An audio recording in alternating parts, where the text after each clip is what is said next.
हरे कृष्णा। तो चलिए हरे मैं कृष्णा। शेयर करती हूँ।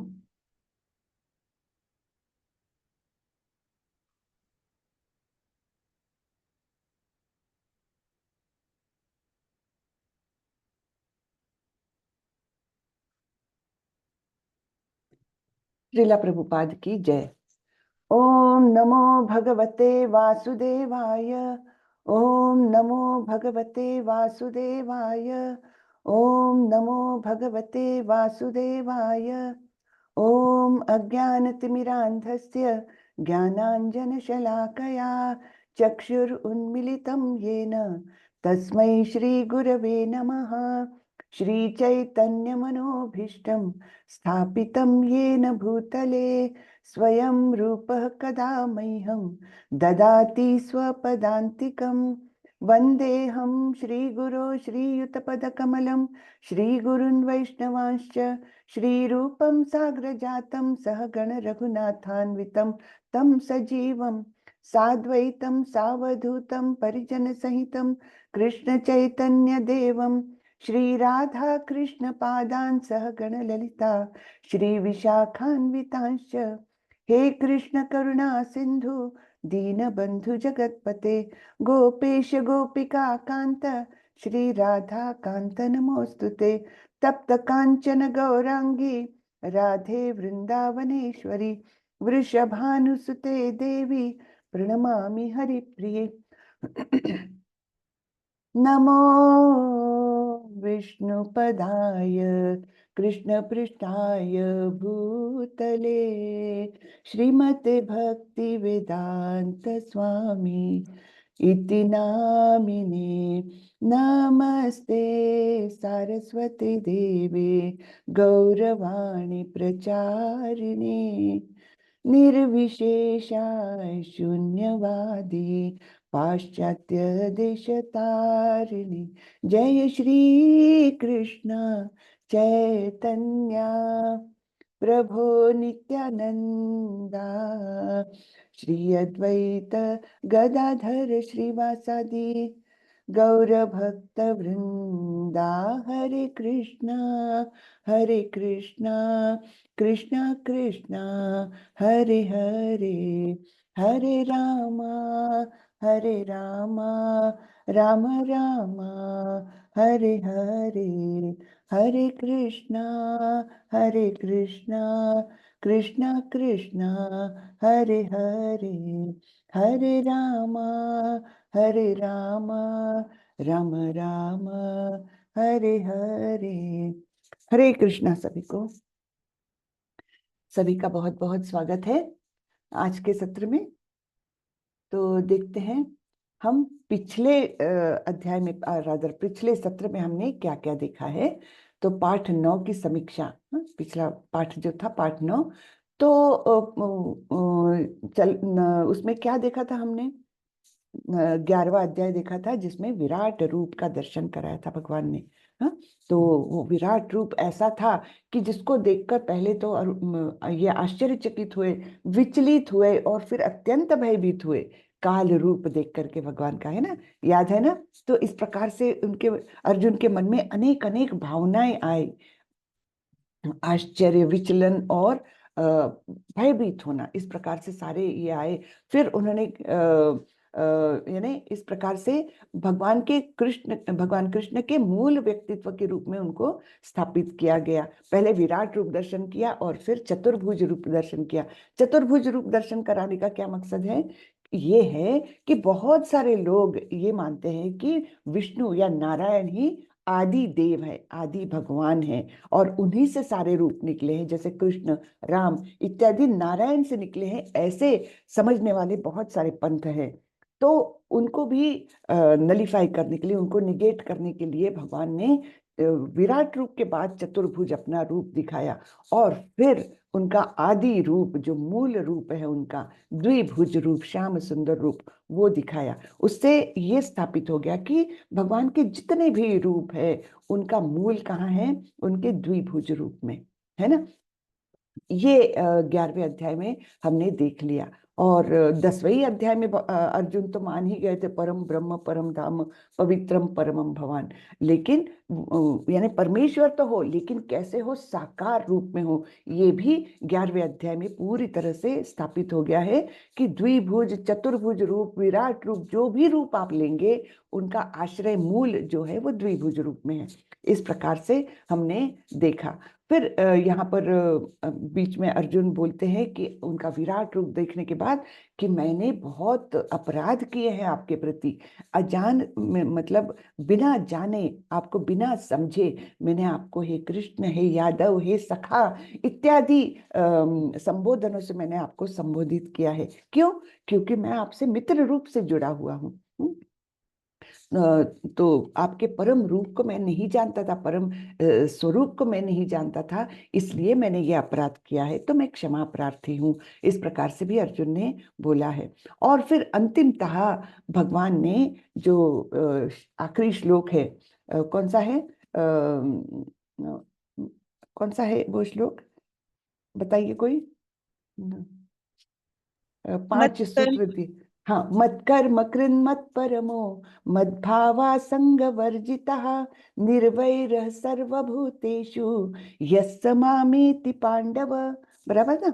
तो ये श्लोक था अंतिमतः। इसको प्रभुपाद जी कहते हैं ये एक श्लोक की भगवत गीता है। बस एक श्लोक में सारे सूत्र दिए हुए हैं कि किस प्रकार से यस्य मामेति पांडव, वो मुझ मेरे पास आ जाता है, मुझे प्राप्त कर लेता है। तो वो सूत्र भी हमने 11वें अध्याय का देखा था। बराबर था। अब चालू होता है 12वां अध्याय। हाँ, तो ये 12वां अध्याय आज ही खत्म हो जाएगा, बहुत छोटा है, 20 ही श्लोक है। तो ये अंतिम हमारा पाठ है। तो इसमें क्या होता है कि सबसे पहले अर्जुन का प्रश्न है। अब भगवान के को स्थापित कर दिया गया, मतलब प्रत्यक्ष सबको बता दिया गया कि सारे रूपों का मूल रूप जो है द्विभुज रूप है और भगवान सगुण साकार है, इसमें अब कोई संदेह नहीं है हमको। लेकिन फिर भी कुछ लोग ऐसे हैं जो निराकारवादी होते हैं कि निर्गुण निराकार ऐसे स्वरूप की वो पूजा करते हैं। बराबर है ना। तो वो लोग क्या मानेंगे कि हाँ हाँ रूप तो दिखा दिए, हम मान गए कि द्विभुज रूप उनका मूल रूप है और चतुर्भुज और सारे रूप वहीं से उद्गम होता है, ये हम मान गए। लेकिन निराकार रूप का क्या? निराकार रूप ही सर्वश्रेष्ठ है, ऐसे मानने वाले भी बहुत लोग हैं। तो उनको भी निगेट करने के लिए भगवान ये स्पष्ट कर रहे हैं इस अध्याय में कि किस प्रकार से सगुण साकार स्वरूप की भक्ति ही, भक्तिमय सेवा ही सर्वोच्च है। ये यहाँ पर ये 12वें अध्याय में पूर्णतः भगवान बता दे रहे हैं। हाँ, तो हम देखते हैं कि किस प्रकार अर्जुन का प्रश्न था। एवं सतत युक्ता ये भक्ता स्वाम पर्युपासते ये चाप्यक्षरम व्यक्तम तेषाम के योग वित्तमः। तो अर्जुन ने क्या प्रश्न किया है? जो आपकी सेवा में सदैव तत्पर रहते हैं या जो अव्यक्त निर्विशेष ब्रह्म की पूजा करते हैं, इन दोनों में से किसे अधिक पूर्ण अर्थात सिद्ध माना जाए। यानी दो प्रकार के अध्यात्मवादियों का यहाँ पर वर्णन हुआ है। एक तो है जो सगुण साकार की पूजा करते हैं, सेवा करते हैं, निरंतर उसमें लगे रहते हैं, है ना, सगुण साकार की। और दूसरे अध्यात्मवादी कैसे हैं? जो अव्यक्त निर्विशेष ब्रह्म की पूजा करते हैं। इनमें से श्रेष्ठ कौन है? ये अर्जुन का प्रश्न है। हाँ? तो परम पुरुषोत्तम भगवान ने कहा जो लोग अपने मन को मेरे व्यक्तिगत रूप पर केंद्रित करते हैं और हमेशा महान और पारलौकिक विश्वास के साथ मेरी पूजा करने में लगे रहते हैं, वे मेरे द्वारा सबसे पूर्ण माने जाते हैं। तो ये दूसरे श्लोक में भगवान स्पष्ट करते हैं। श्री भगवान उवाच मय्यावेश्य मनो ये माम नित्ययुक्ता उपासते श्रद्धया परयोपेतास ते मे युक्ततमा मतः। ते मे युक्ततमा मतः, युक्ततम। हाँ? तो ये शब्द हमने इसके पहले भी सुने हैं, याद है किसी को? कहाँ सुने हैं हमने? वो युक्ततमा मतः, मेरा मत है कि वो सबसे श्रेष्ठ है। किसी को याद है हमने ये शब्द कहाँ पर सुने हैं? एक और श्लोक में भगवान ने बताया है। माता जी हरे कृष्णा। जी, योगिनाम अपि सर्वेषां मद्गतेनंतरात्मना। बहुत सुंदर। यस माता जी, पूरा श्लोक बोलिए।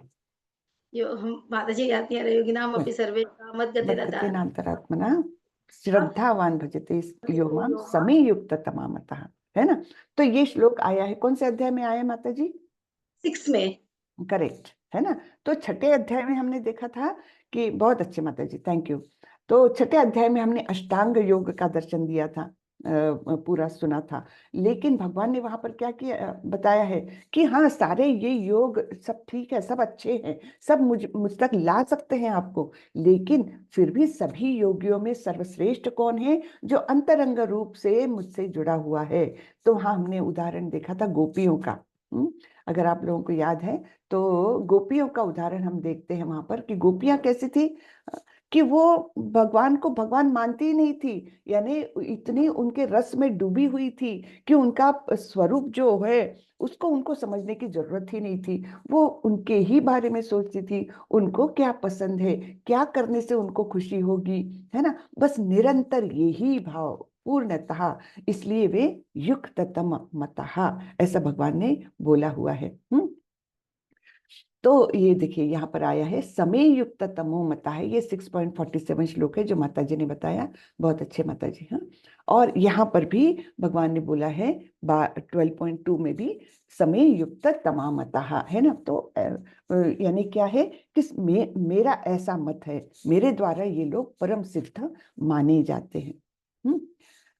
अब ये तो बता दिया कि जो मेरे प्रति प्रेम भाव रखते हैं, मेरे ही रस में डूबे रहते हैं, किसी ना किसी मतलब रिश्ते से मुझसे जुड़े हुए हैं, या तो वो माधुर्य रस में हो, या फिर वात्सल्य रस में हो, या साख्य रस में हो, या दास्य रस में हो, कोई ना कोई रस से मुझसे अंतरंग रूप से जुड़े हुए हैं, वे सबसे श्रेष्ठ। ये तो बता दिया भगवान ने। अब आगे हम देखते हैं, अगले श्लोक में भगवान बताते हैं, ये त्वक्षरम निर्देशम अव्यक्तम पर्युपासते सर्वत्र गम चिंत्यं च कूटस्थम अचलम ध्रुवम सन्नियमेन्द्रिय ग्रामम सर्वत्र समबुद्धयः ते प्राप्नुवन्ति मामेव सर्वभूतहिते रतः। अब भगवान बता रहे हैं, लेकिन जो लोग अपनी इंद्रियों को वश में करके तथा सबों के प्रति समभाव रखकर परम सत्य की निराकार कल्पना के अंतर्गत उस अव्यक्त की पूरी तरह से पूजा करते हैं, जो इंद्रियों की अनुभूति से परे है, सर्वव्यापी है, अकल्पनीय है, अपरिवर्तनीय है, अचल तथा ध्रुव है, वे समस्त लोगों के कल्याण में संलग्न रहकर अंततः मुझे प्राप्त करते हैं। यानी भगवान स्पष्ट कर रहे हैं, दोनों रास्ते मुझ तक ही आते हैं।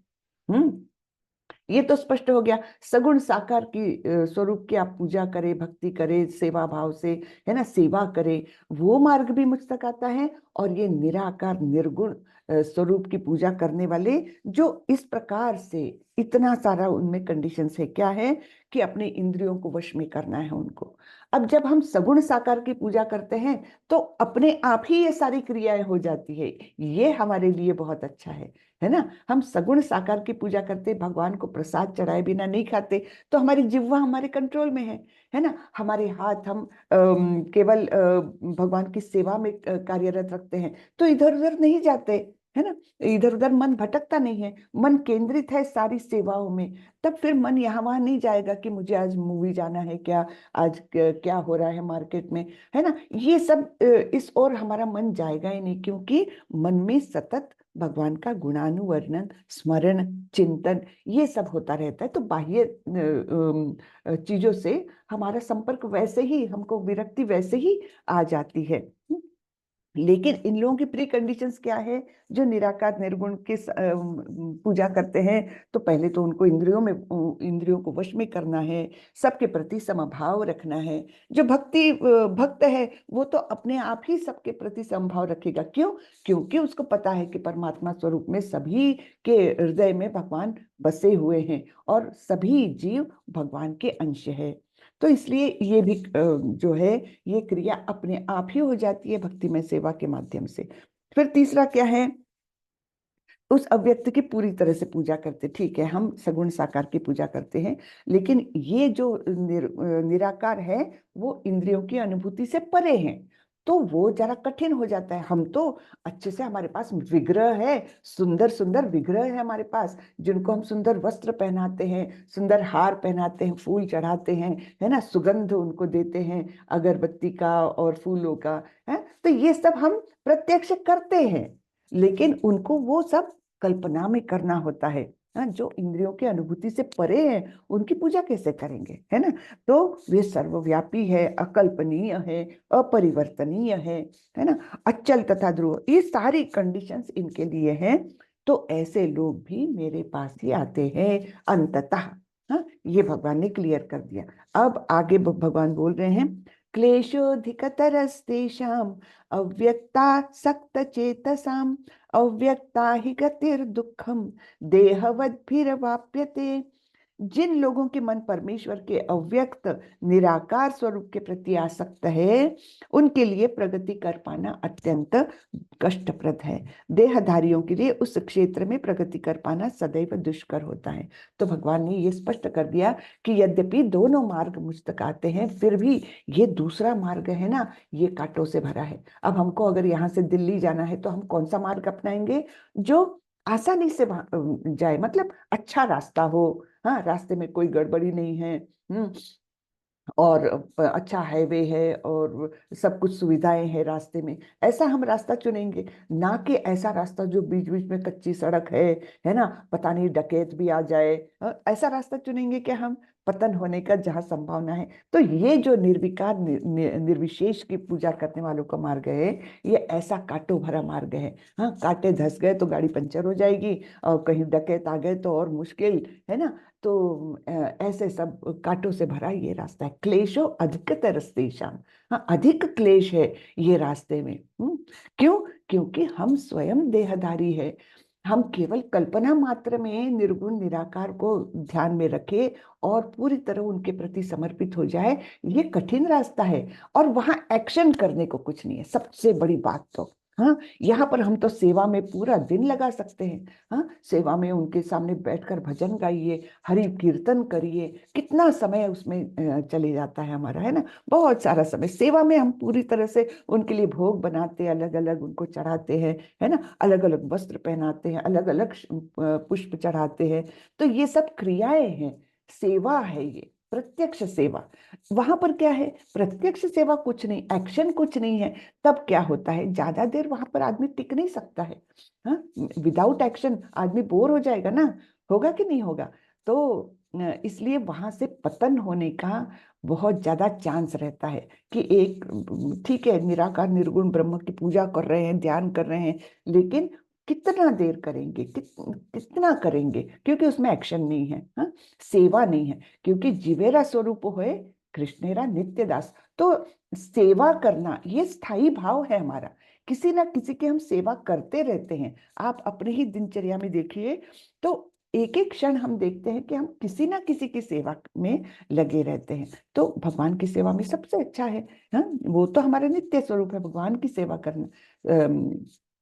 लेकिन यहाँ पर सेवा कुछ नहीं है, इसलिए उनका पतन होने का चांस ज्यादा रहता है।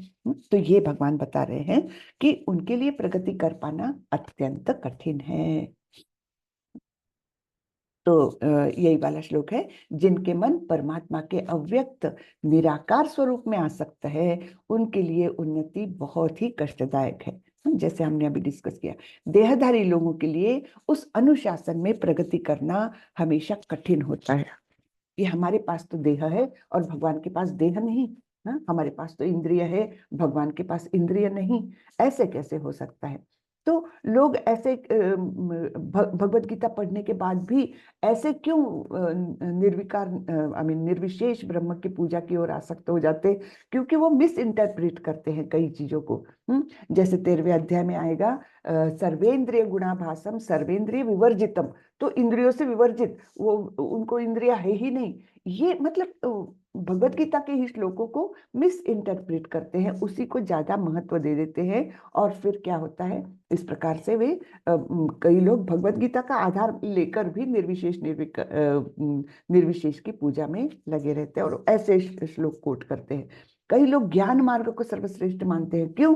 क्योंकि बोलते हैं देखो भगवत गीता में सबसे आखिरी में तो ज्ञान योग बताया है, इसलिए ज्ञान योग जो है वो सर्वश्रेष्ठ है। कई आर्ग्यूमेंट्स इस प्रकार से देते हैं। मैं खुद एक प्रभु जी से मिली थी, दूसरे पंथ के थे वे, और उनको जब जब पता लगा कि मैं इस्कॉन से जुड़ी हुई हूँ, अच्छा आप लोग तो भक्ति योग में है, इमोशनल है ना, हम ज्ञान मार्गी हैं, हम ज्ञान का अध्ययन करते हैं। मैंने बोला लेकिन प्रभु जी भगवत गीता में स्वयं भगवान बोलते हैं ना, भक्त्या माम अभिजानाति यावान यश्चास्मि तत्वतः, केवल भक्त ही मुझे, मैं जो जिस स्वरूप में हूँ, मेरा वास्तविक स्वरूप केवल भक्त ही जान पाते हैं।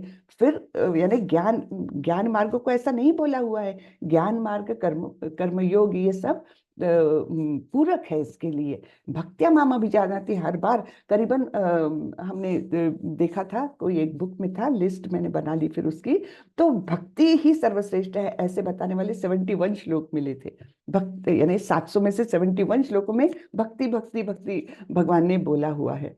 तो फिर भी लोग ऐसा मिस इंटरप्रेट करते हैं, तो हम किसी को एकदम से कन्विंस नहीं कर सकते, हमारी उतनी कैपेसिटी नहीं है। लेकिन मैंने इतना थोड़ा सा उनको बताया, लेकिन वो तो खैर इतनी जल्दी तो कोई मानता नहीं है। तो इस प्रकार से भक्ति को लोग कई बार ये मानते हैं कि क्या ये तो भावुक है करके, तो भावना से भरा हुआ रहता है। इसमें भावना तो आती है, लेकिन जब ये मार्ग पर निकल जाता है भावना तो आती है, लेकिन ज्ञान क्या है, हमारी छोटी सी बुद्धि के सहारे हम इतने बड़े भगवान को कैसे जान पाएंगे? हमारी बुद्धि तो भौतिक है ना, जैसे भिन्ना प्रकृति अष्टधा, उसमें एक बुद्धि का भी समावेश है ना।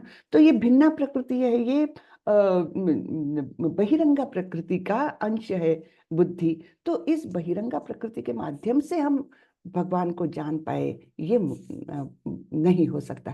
केवल भक्ति के माध्यम से ही हम भगवान को जान सकते हैं, है ना। क्योंकि भक्ति क्यों? क्योंकि ये सीधे आत्मा को जगाती है, और आत्मा तो स्वयं भगवान का अंश है। तब जब हमारी आत्मा जग जाती है तब हमारा रिश्ता बनता है। तब तक ज्ञान तो हमारे बुद्धि के स्तर पर ही है, जो भौतिक है ना। तो ये सब चीजें हमको पता रहनी चाहिए, बराबर है ना।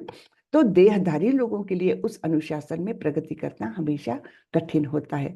फिर हमने एक श्लोक और भी देखा था, कौन सा? बहुनाम जन्म नामन्ते ज्ञानवान मान प्रपद्यते वासुदेव सर्वमिति स महात्मा सुदुर्लभा। यानी ज्ञान मार्ग का अवलंबन करने वाले भी अनेक अनेक अनेक जन्मों के बाद ये जान पाते हैं कि वासुदेव ही जो है, यानी कृष्ण ही सब कुछ है। और तब वे, मतलब ये भक्ति में आ जाते हैं, तब वे मुझे प्राप्त करते हैं, ऐसा भी भगवान ने कहा है। तो ये अनेक श्लोक है जिनके माध्यम से एक्चुअली हम देख सकते हैं कि भक्ति योग को भगवान हमेशा श्रेष्ठ बताते हैं।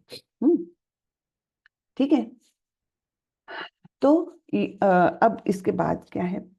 अच्छा, हम जब सगुण साकार की पूजा करते हैं तो कैसे? अर्च विग्रह की पूजा करते हैं। तो लोग क्या बोलते हैं, कई लोग ऐसे आर्गुमेंट रखते हैं कि क्या जरूरत है यहाँ जाकर के, मंदिर में जाकर के पूजा करने की, क्या जरूरत है अपने घर में विग्रह रखने की, भगवान तो सब जगह है ना, तो क्यों आप लोग ऐसे पूजा करते हैं? तब इसके लिए प्रभुपाद जी ने बहुत सुंदर एक उदाहरण दिया है कि जैसे हमको किसी को चिट्ठी भेजनी है, तो हम क्या करेंगे? क्या चिट्ठी लिख देंगे और कहीं भी डाल देंगे, रास्ते पर डाल देंगे तो पहुंच जाएगी? नहीं, हमको प्रॉपर सिस्टम से जाना होता है। कैसे?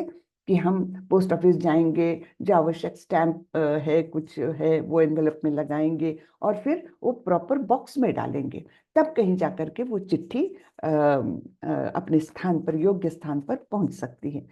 ये नहीं कि कहीं भी डाल दिए। वैसे ही भगवान का जब अर्च विग्रह स्थापित होता है मंदिरों में, तो बहुत विधि होती है उसमें, है ना। वो कोई मूर्ति नहीं रह जाती, वो विग्रह बन जाते हैं। यानी उसमें प्रत्यक्ष भगवान आकर के वास करते हैं। भगवान है सर्वत्र, लेकिन यहाँ पर जैसे मतलब पोस्ट बॉक्स है, तो वैसे यहाँ पर प्रत्यक्ष वहां पर भगवान आकर के स्थापित हो जाते हैं। वो ब्राह्मणों के मंत्र स्थापन का वो सारा प्रोसेस, और रोज के विग्रह पूजा, इनके द्वारा वो जागृत हो जाते हैं, और वहां पर वो हमेशा उनका स्थायी निवास एक हो जाता है। इसलिए प्रभुपाद जी बोलते थे, ये मंदिर कोई सामान्य जगह नहीं है, ये पृथ्वी पर, इस कलयुग में भी पृथ्वी पर ये वैकुंठ है। हाँ, तो मंदिर कोई सामान्य जगह नहीं होती, वो प्रत्यक्ष वैकुंठ का स्थान होता है, इसलिए मंदिरों का महत्व है ना। तो यह अर्च विग्रह सर्वोच्च भगवान का अवतार है, अर्च अवतार इसको कहा जाता है ना। भगवान उस रूप से सेवा स्वीकार करेंगे। प्रभु सर्वशक्तिमान है, सर्वशक्तिमान है, इसलिए अर्च विग्रह के रूप में उनके अवतार द्वारा वे भक्तों की सेवाओं को स्वीकार कर सकते हैं, है ना। सर्वशक्तिमान है, वो कहीं भी रह सकते हैं, और सेवा स्वीकार करने के लिए अर्च विग्रह में आकर के वे बसते हैं, बस इसे बद्ध जीवन में मनुष्य के लिए सुविधाजनक बनाने के लिए। तो हमारी सुविधा के लिए भगवान इस अर्च विग्रह के स्वरूप में भी हमारे पास रहते हैं, है ना। बहुत सुंदर बातें हैं ये सब। तो कभी कोई अगर इस प्रकार से आर्गुमेंट करता है कि मंदिर में जाने की क्या आवश्यकता, सब जगह तो है भगवान, क्या केवल मंदिर में ही है? तो वो हमको पता रहना चाहिए, आर्गुमेंट कर सके ना कर सके, लेकिन ये निश्चित रूप से हमारे मन में प्रगाढ़ता से हमें पता रहना चाहिए कि अर्च विग्रह कोई सामान्य मूर्तियां नहीं है, ये प्रत्यक्ष भगवान का अवतार है ना। अब आगे बढ़ते हैं हम। ये तु सर्वाणि कर्माणि मयि सन्न्यस्य मत्परः अनन्येनैव योगेन मां ध्यायन्त उपासते तेषाम् अहं समुद्धर्ता मृत्यु संसार सागरात् भवामि न चिरात् पार्थ मय्यावेशित चेतसाम्। तो क्या बोल रहे हैं भगवान? जो अपने सारे कार्यों को मुझ में अर्पित करते करके तथा अविचलित भाव से मेरी भक्ति करते हुए मेरी पूजा करते हैं, और अपने चित्तों को मुझ पर स्थिर करके निरंतर मेरा ध्यान करते हैं, उनके लिए हे पार्थ मैं जन्म मृत्यु के सागर से शीघ्र उद्धार करने वाला हूं।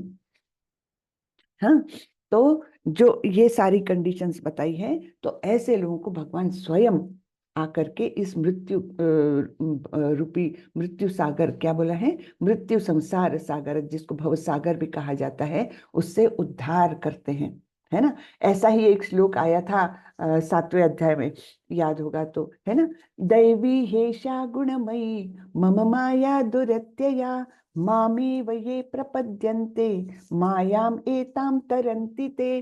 तो वहां पर भी भगवान ने बोला था कि मायाम एताम तरन्ति ते, अर्थात भवसागर रूपी जो माया का सागर है, तो वहां से तुरंत उसका उद्धार होता है जो मेरी शरण में आता है ना। वहां पर भी बोला था, यहाँ पर भी बता रहे हैं कि ऐसे लोगों को मैं तुरंत ही मृत्यु संसार सागरात, उससे मैं उनका उद्धार करता हूँ। अब यहाँ पर एक एक्टिविटी है कि ये 6 और 7 ये श्लोक आप लोगों को पढ़ने हैं और इसके महत्व पर चर्चा करनी है। हाँ, क्या महत्वपूर्ण बातें इसमें दी हुई है प्रभुपाद जी ने, ये सब हमको पढ़ना है। तो ये ब्रेकआउट रूम्स नहीं करूंगी मैं, आप लोगों को 5 मिनट का समय है, उसके बाद हर एक को बोलना है इसके ऊपर, ठीक है। अभी कितने लोग हैं? 11 लोग हैं, है ना। 11 हमारे लोग, 2-2 मिनट ही सही, लेकिन हर एक को बोलना है, ठीक है। तो आप लोग पढ़िए, एक 5-7 मिनट का समय मिलेगा आप लोग को। हरे कृष्ण।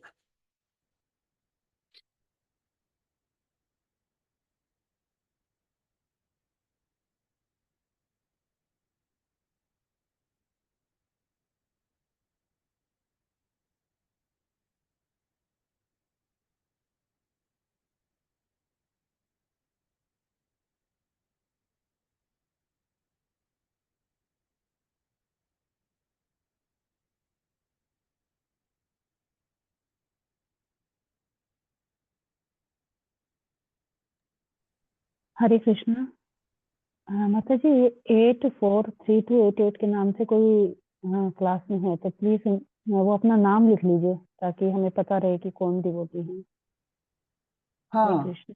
ये नंबर वगैरह मत डालिए, अभी भक्ति शास्त्र में है आप लोग, ऐसा नंबर डाल के यहाँ पर ना आइए। एक्चुअली पता नहीं चलेगा ना फिर कि कौन हाँ, से डिवोटी, क्योंकि हमें अटेंडेंस वगैरह का देखना पड़ता है। करेक्ट। आप लोग अटेंडेंस फिल करते हैं, उसके साथ साथ हमें स्क्रीनशॉट भी लेना पड़ता है कि बाई चांस किसी का अटेंडेंस नहीं गया है। सरस्वती माधुरी माता जी है ना। हाँ जी जी माता जी, हाँ हाँ। क्या मतलब क्या कह तो रहे हैं आप? नहीं नहीं नाम लिखने के लिए बोल रहे थे माता जी। नहीं नहीं, आप मेरे बारे में क्या कह रहे थे? मुझे कुछ कहा आपने? नहीं नहीं, आपको कुछ नहीं कहा माता जी। वो 8388 का नंबर था ना, वो किसका था? हाँ वो पता नहीं, मुझे लगता है कोई नया ही मेंबर होगा, तभी इसमें नहीं नहीं, मेंशन मेरा था लिखा माता है। जी, ये रीसेट हो गया था। अच्छा अच्छा, प्रमोद शर्मा और ओके मेरा ही था शर्मा, माता जी। अच्छा अच्छा। ओके जी ओके, जी ठीक ये रीसेट हो गया था माता जी, मेरा नाम ना। ठीक ठीक, कोई बात ओके। नहीं प्रभु जी, वो तो ये है ना कि भाई फिर किसी का रह ना जाए अटेंडेंस। जी कई जी बार जी है ना, जी। अटेंडेंस फिल नहीं होता है तो हम स्क्रीनशॉट भी से भी एक साइड सेफ रखते हैं कि भी चलो। हाँ जी हाँ जी, हाँ आज हाँ। सुबह मंगल आरती का भी यही हुआ था। कोई बात नहीं, ठीक है। चलिए पढ़िए सब लोग अब।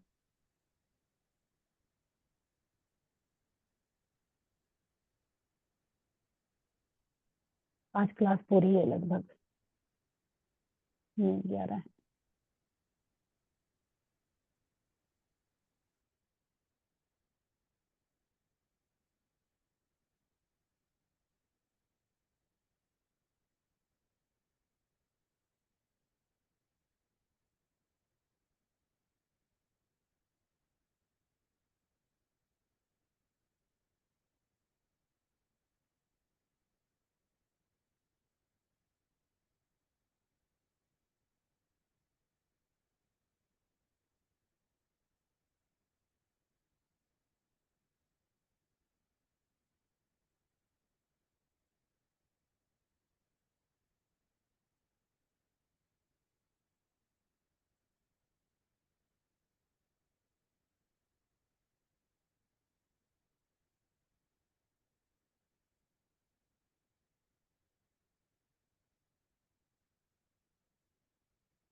हरे कृष्णा।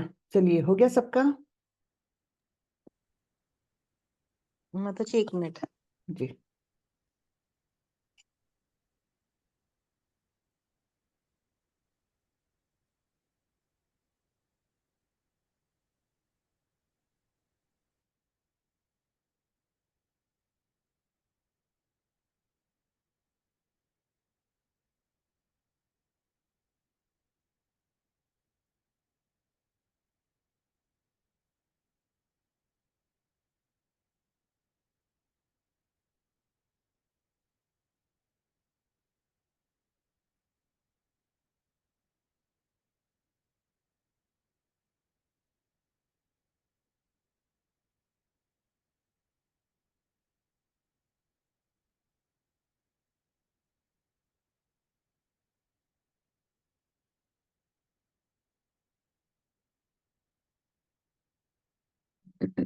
चलिए, अब कौन बोलने के लिए तैयार है?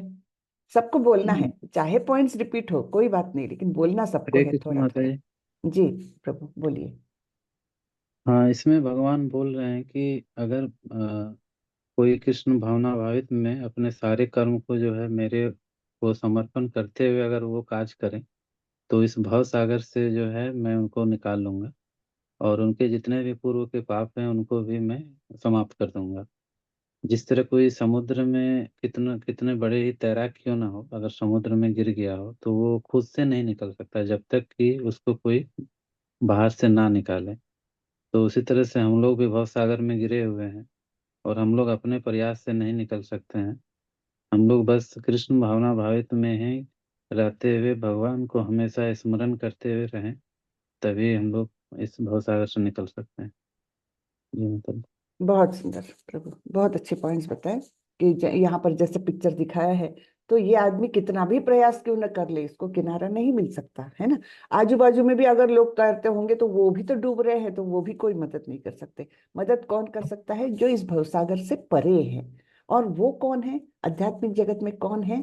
तो भगवान श्री कृष्ण वही आएंगे और आपको उठा लेंगे, तो ही यहाँ से निकलना पॉसिबल है, अन्यथा नहीं, अपने प्रयासों से नहीं हो सकता। बहुत सुंदर प्रभु। और कौन बताएगा? हरे कृष्णा माता जी, दंडवत हरे प्रणाम। कृष्ण। जी प्रभु, माता जी। माता जी, बड़ा ही सुंदर श्लोक है। मुझे लगता है कि कोई भी इस श्लोक को अगर पहली बार भी पढ़ेगा तो उसे इस बात का बड़ा ही विश्वास हो जाएगा कि भगवान किस तरह से एक भक्त को मतलब शुद्ध भक्ति करने पर या भक्ति करने पर किस तरह से इस भव सागर से उसे पार कर सकते हैं और उसे अपना धाम तक दे सकते हैं। और इसमें मतलब ये भी बताया गया है कि जो बुद्धिमान है उसके लिए ये भी लिखा हुआ है कि सारे योगों को बताने के बाद भगवान इसमें फिर से बता रहे हैं कि हमें भक्ति योग को चुनना चाहिए, क्योंकि वो एक तो सबसे ज्यादा आसान मार्ग है और इसमें पूरी गारंटी है हमारे भगवत धाम तक जाने की। और हमारी योग्यता नहीं भी हो, लेकिन हम अगर निश्चल भाव से भगवान की भक्ति में अगर लगे रहेंगे तो निश्चित ही ये काम भगवान को करना है। हमारा काम सिर्फ ये है कि शुद्ध भक्ति में लगकर भगवान का नाम कीर्तन करते हुए हम अपना कोई भी मतलब इसमें ये भी बताया हुआ है कि किस तरह से हम हर कार्य भगवान के लिए करें। अगर हम जैसे लाइक कुकिंग कर रहे हैं या हम वॉक कर रहे हैं तो भगवान का नाम जप कर सकते हैं, कीर्तन करते हैं। हम किस तरह से भगवान को कहीं पे भी किसी भी परिस्थिति में रहते हुए याद कर सकते हैं, उनका नाम कर सकते हैं, उनके हर अपने शरीर के हर अंग को भगवान की सेवा में लाइक अम्बरीश महाराज ने हर शरीर के अपने अंग से भगवान की सेवा की। तो हम किस तरह से उस तरह भगवान को हर चीज भगवान के लिए कर सकते हैं। अ, और कुछ पॉइंट्स मैंने देखा नहीं। तो अगर हम इसमें ये भी बताया कि अगर हम भगवान की सेवा नहीं करते तो निश्चित ही हमें माया की सेवा करनी होगी, और इस चीज को हम सब एक्सपीरियंस भी करते ही हैं कि अगर हम भगवान की सेवा नहीं करेंगे या भगवान के लिए कोई कार्य जैसे ही हम छोड़ेंगे अपने मन को तो वो एकदम से अटैक करेगा। मतलब मैं तो अपना ही पर्सनली बोलूंगी, सीधे ही फोन खुलता है और सीधे ही अगर भगवान के लिए कुछ नहीं कर रहे, उस टाइम कथा नहीं सुन रहे, कीर्तन नहीं कर रहे, कुछ और भी नहीं कर रहे, स्मरण भी नहीं कर रहे, तो सीधे ही फिर वो खाली टाइम में हम जप के बाद या अपना सारे चीजें करने के बाद अपना फोन खोल के कुछ भी देखने लगते हैं। अपनी इंद्रियों को हमें खुला नहीं छोड़ना बेसिकली। तो मुझे ये समझ आया इस बहुत श्लोक अच्छा में। बताया माता जी, बहुत अच्छा, धन्यवाद। Thank you. Very nice. Hare Krishna. Hare Krishna. Hare Krishna. Hare Hare Krishna माता जी। जी प्रभु। अब माता जी, ये सबसे सुंदर श्लोक मुझे लगा इस 12वें अध्याय का। इसमें सबसे पहले यही है कि इसका जो निष्कर्ष यही है कि हमें हर व्यक्ति को जो है परम शक्तिशाली जो भगवान श्री कृष्ण उनकी शरण ग्रहण करनी चाहिए। अभी हमने खुद देखा है, जब से हम इस्कॉन के साथ जुड़े हैं, जब हम सुबह मंगल आरती करते हैं या चैंटिंग वगैरह करते हैं, पूरा दिन हमारा जो है पूरा दिन बहुत अच्छा जाता है। तो इसका मतलब सबसे सुगम जो रास्ता है वो है, जैसे हरे कृष्ण राम जो मंत्र है उसका जो है ध्यान पूर्वक अगर आप करते हैं जाप, तो कहने का तात्पर्य यही है कि सबसे सुगम रास्ता ये है। जो लोग जो है ज्ञान वाली बात, जैसे माता जी ने पहले भी बताई कि चाहे कोई कितना भी पढ़ ले, लेकिन भगवान के लिए तो समर्पित होना ही पड़ेगा। भक्ति भाव में आदमी जो है जब भगवान के लिए जाता है तो उसका जीवन अपने आप सुगम बनता है, भगवान उसको अपने आप रास्ता दिखाते हैं। हरे कृष्ण माता जी। बहुत अच्छे प्रभु, बहुत अच्छे, है ना। हरे कृष्णा माता जी, दंडवत प्रणाम। जी माता जी। माता जी, मुझे तो कुछ आता नहीं है, लेकिन फिर भी मैं बोलने की कोशिश कर रही हूँ कि माता जी हमको किसी को भी कुछ नहीं आता माता जी, सब लोग हम एक ही नाव में हैं, तो ऐसा मत सोचिए कि आपको कुछ नहीं, सब एक नाव में हैं। इसलिए मैं हमेशा कुछ नहीं बोलती माता जी, लेकिन फिर भी आज कोशिश कर रही हूँ। आपने कहा है कि जरूर सबको सबको बोलना है आज, मैं चाह रही हूँ आज आखिरी ये है, मैं कुछ तो सुनूं आप लोगों से। ये एक्चुअली मैं नहीं बोलती माता जी। तो आज कोशिश कर रही हूँ माता जी कि जो श्लोका के हिसाब से भगवान ने कहा है कि कौन से भक्त को मैं भवसागर से पार कर लेता हूँ, कि जो सारे कर्म मेरे लिए करता है, उसका अंत गंतव्य मैं हूँ। मीन्स जो मुझे प्रसन्न करने के लिए सारे कार्य करता है, और जो अपने सारे कर्मों को मुझे समर्पित करके और हरे कृष्ण महामंत्र द्वारा, मेरे दिव्य कीर्तन द्वारा मुझे आकृष्ट करता है, ऐसे भक्त को मैं भवसागर से पार कर देता हूँ। ये मेरी मतलब वो गारंटी दे रहे हैं भगवान इस श्लोक में। दूसरी बात, जैसे अर्जुन ने कुरुक्षेत्र की युद्ध स्थल में किया, एग्जाम्पल है जो भगवान ने यहाँ पर दिया। और दूसरे भगवान कह रहे हैं कि जो हम जो अलग से आपने जो बताया कि ज्ञान योग है, और अदर भी जो भी योगी लोग हैं, जो ये सारे कार्य करते हैं, अनुष्ठान, यज्ञ, दान, पुण्य, ये सब मेरी पूजा में ही सब कुछ आ जाता है।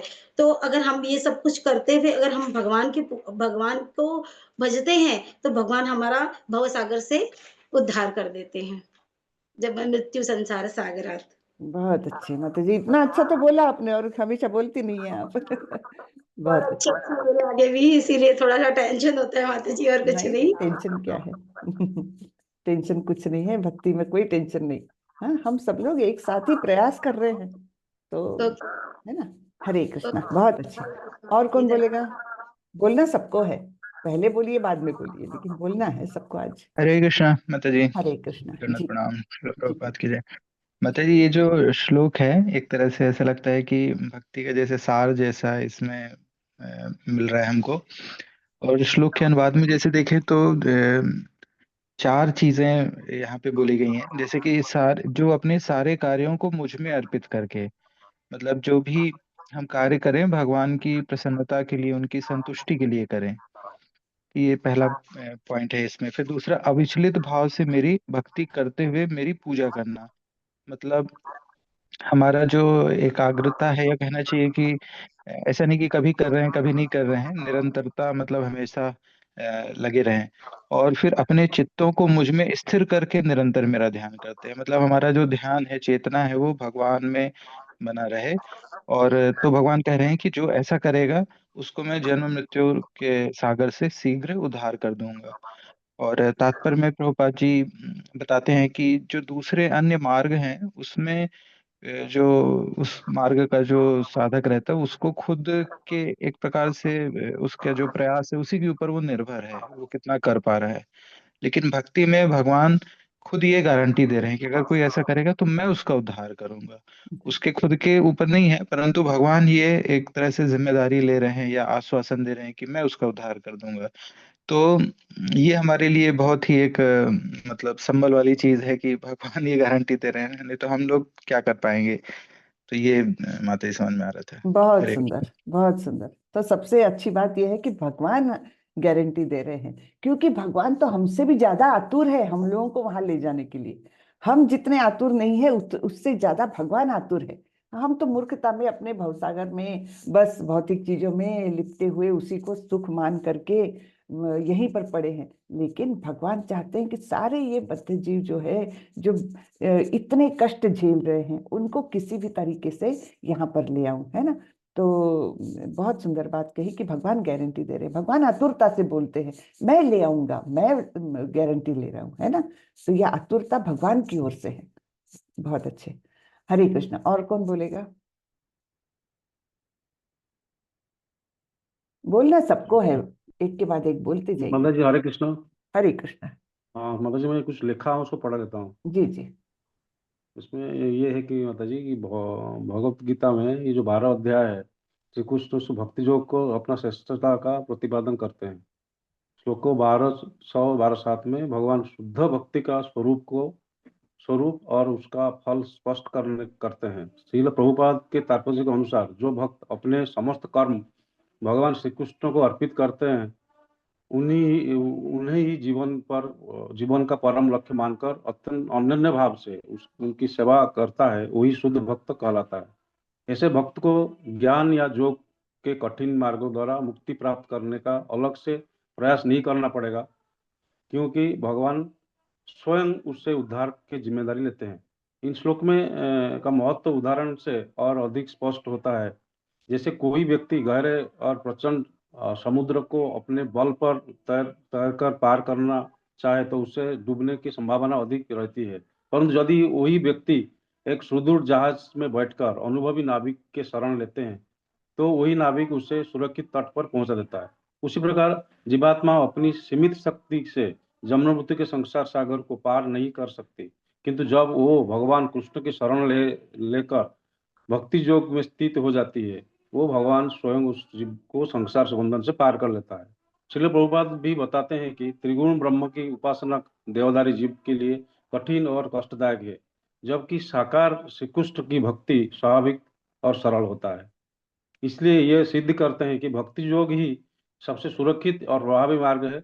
इस श्लोक का केंद्रीय संदेश यह है कि भक्ति में भक्त को योग्यता नहीं बल्कि भगवान की कृपा प्रदान होती है, पर ऐसा भक्त भगवान की प्रत्यक्ष संरक्षण में रहता है। इसमें जो कंक्लूजन जो है माता जी कि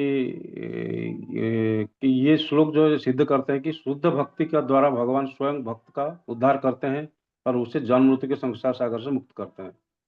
हरे कृष्ण माता जी। बहुत अच्छे प्रभु, बहुत अच्छे, धन्यवाद, बहुत अच्छा बोला। यहाँ पर हरे मुझे कृष्ण। एक जस्ट एक कहानी याद आ रही है, मैं बता ही देती हूँ, उसके बाद फिर बाकी के लोगों का ये है। तो एक बार क्या हुआ, एक पुजारी थे, बहुत बड़े भक्त थे भगवान के। हाँ, तो उस गांव में आई बाढ़। तो वो बोलने लग गए, भगवान तुम आओ। सब लोग जाने लग गए, उस गांव छोड़ छोड़ के जाने लग गए। सब लोग बोले पुजारी जी चलिए चलिए, गांव छोड़ के जाना पड़ेगा, यहाँ पर बाढ़ आ रही है, बहुत पानी तेजी से आ रहा है। ये बोले मैं तो भगवान का भक्त हूँ, भगवान ही आएंगे मुझे उठाएंगे तो ही मैं जाऊंगा, नहीं तो तब तक जब तक भगवान नहीं आते मैं यहीं रहूंगा। तो सब लोग परेशान होकर के चले गए, अब ये अकेले बचे। उसके बाद एक बोट आई वहां पर। हाँ, बोटमैन बोलने लग गया, चलिए पुजारी जी बोट में बैठिए, हम निकलेंगे यहाँ से। बोले नहीं, जब भगवान आएंगे तभी मैं जाऊंगा, मुझे नहीं आना। ठीक है, अब तो फिर वो भी चला गया, बोट भी चली गई। अब तीसरी बार यानी ये पानी इतना बढ़ने लग गया कि उनको ऊपर जाना पड़ा, मंदिर के ऊपर चढ़ करके राह देख रहे, भगवान आएंगे और मुझे बचाएंगे। तब एक वो आया, क्या बोलते उसको, हेलीकॉप्टर आया, उन्होंने रस्सी डाली, चलिए पुजारी जी रस्सी पकड़िए और ऊपर आइए, हम बचा लेंगे आपको। नहीं नहीं, भगवान आएंगे तभी मैं जाऊंगा। हाँ, मतलब एक जिद पकड़ ली कि भगवान आएंगे तभी मैं जाऊंगा। ठीक है, अब हुआ क्या कि अंतिमतः उनको तो मृत्यु आ गई। भगवान के पास पहुंचे तो बोले, भगवान मैं तो आपकी राह देख रहा था, आपने मुझे बचाया नहीं, मैं तो आपका इतना बड़ा भक्त था। तो बोले, मूर्ख, मैं तो कितने स्वरूप में तेरे पास आया। हाँ, पहले तो गांव वालों के रूप में तुमको बोला कि चलो चलो चलो यहाँ से बच के निकलेंगे, वो नहीं, मतलब बोट लेकर के मैं स्वयं आया, चलो बोट में बैठो, नहीं हेलीकॉप्टर से मैं ही आया, नहीं तुम तो अपनी ही अड़ी में बैठे थे, मेरे स्वरूप को तुमने पहचाना ही नहीं। तो इस प्रकार मूर्खता किसकी है, वो भक्त की है कि भगवान ने ये सब उनको भेजा था, इतने सहायता की थी, भगवान आतुरता से उनको बचाने के प्रयास में थी, लेकिन ये उस कृपा को लेने के लिए भी पात्रता नहीं थी उसकी, है ना। तो ऐसे ही मुझे याद आ गई ये कहानी, तो मैंने बताई कि कृपा लेने के भी लिए भी तो हमारा जो पात्र है वो ऐसा होना चाहिए ना, औंधा पात्र रहेगा तो कैसे कृपा भी बरसेगी भगवान की। तो कृपा के लिए भी हमको एक कुछ हम में पात्रता रहनी चाहिए, उस कृपा को हम के लायक बन सके। तो ऐसे ही ये एक कहानी याद आ गई। अभी और कौन बोलेगा? हरे कृष्ण हरे माता जी। कृष्ण माता जी, ललिता। जी, कौन? अष्ट सखा प्रभु बोलिए। जी प्रभु, जी प्रभु बोलिए। हाँ, की भगवत है हमारे मन का जो लक्ष्य है वो भगवान की भक्ति होनी चाहिए।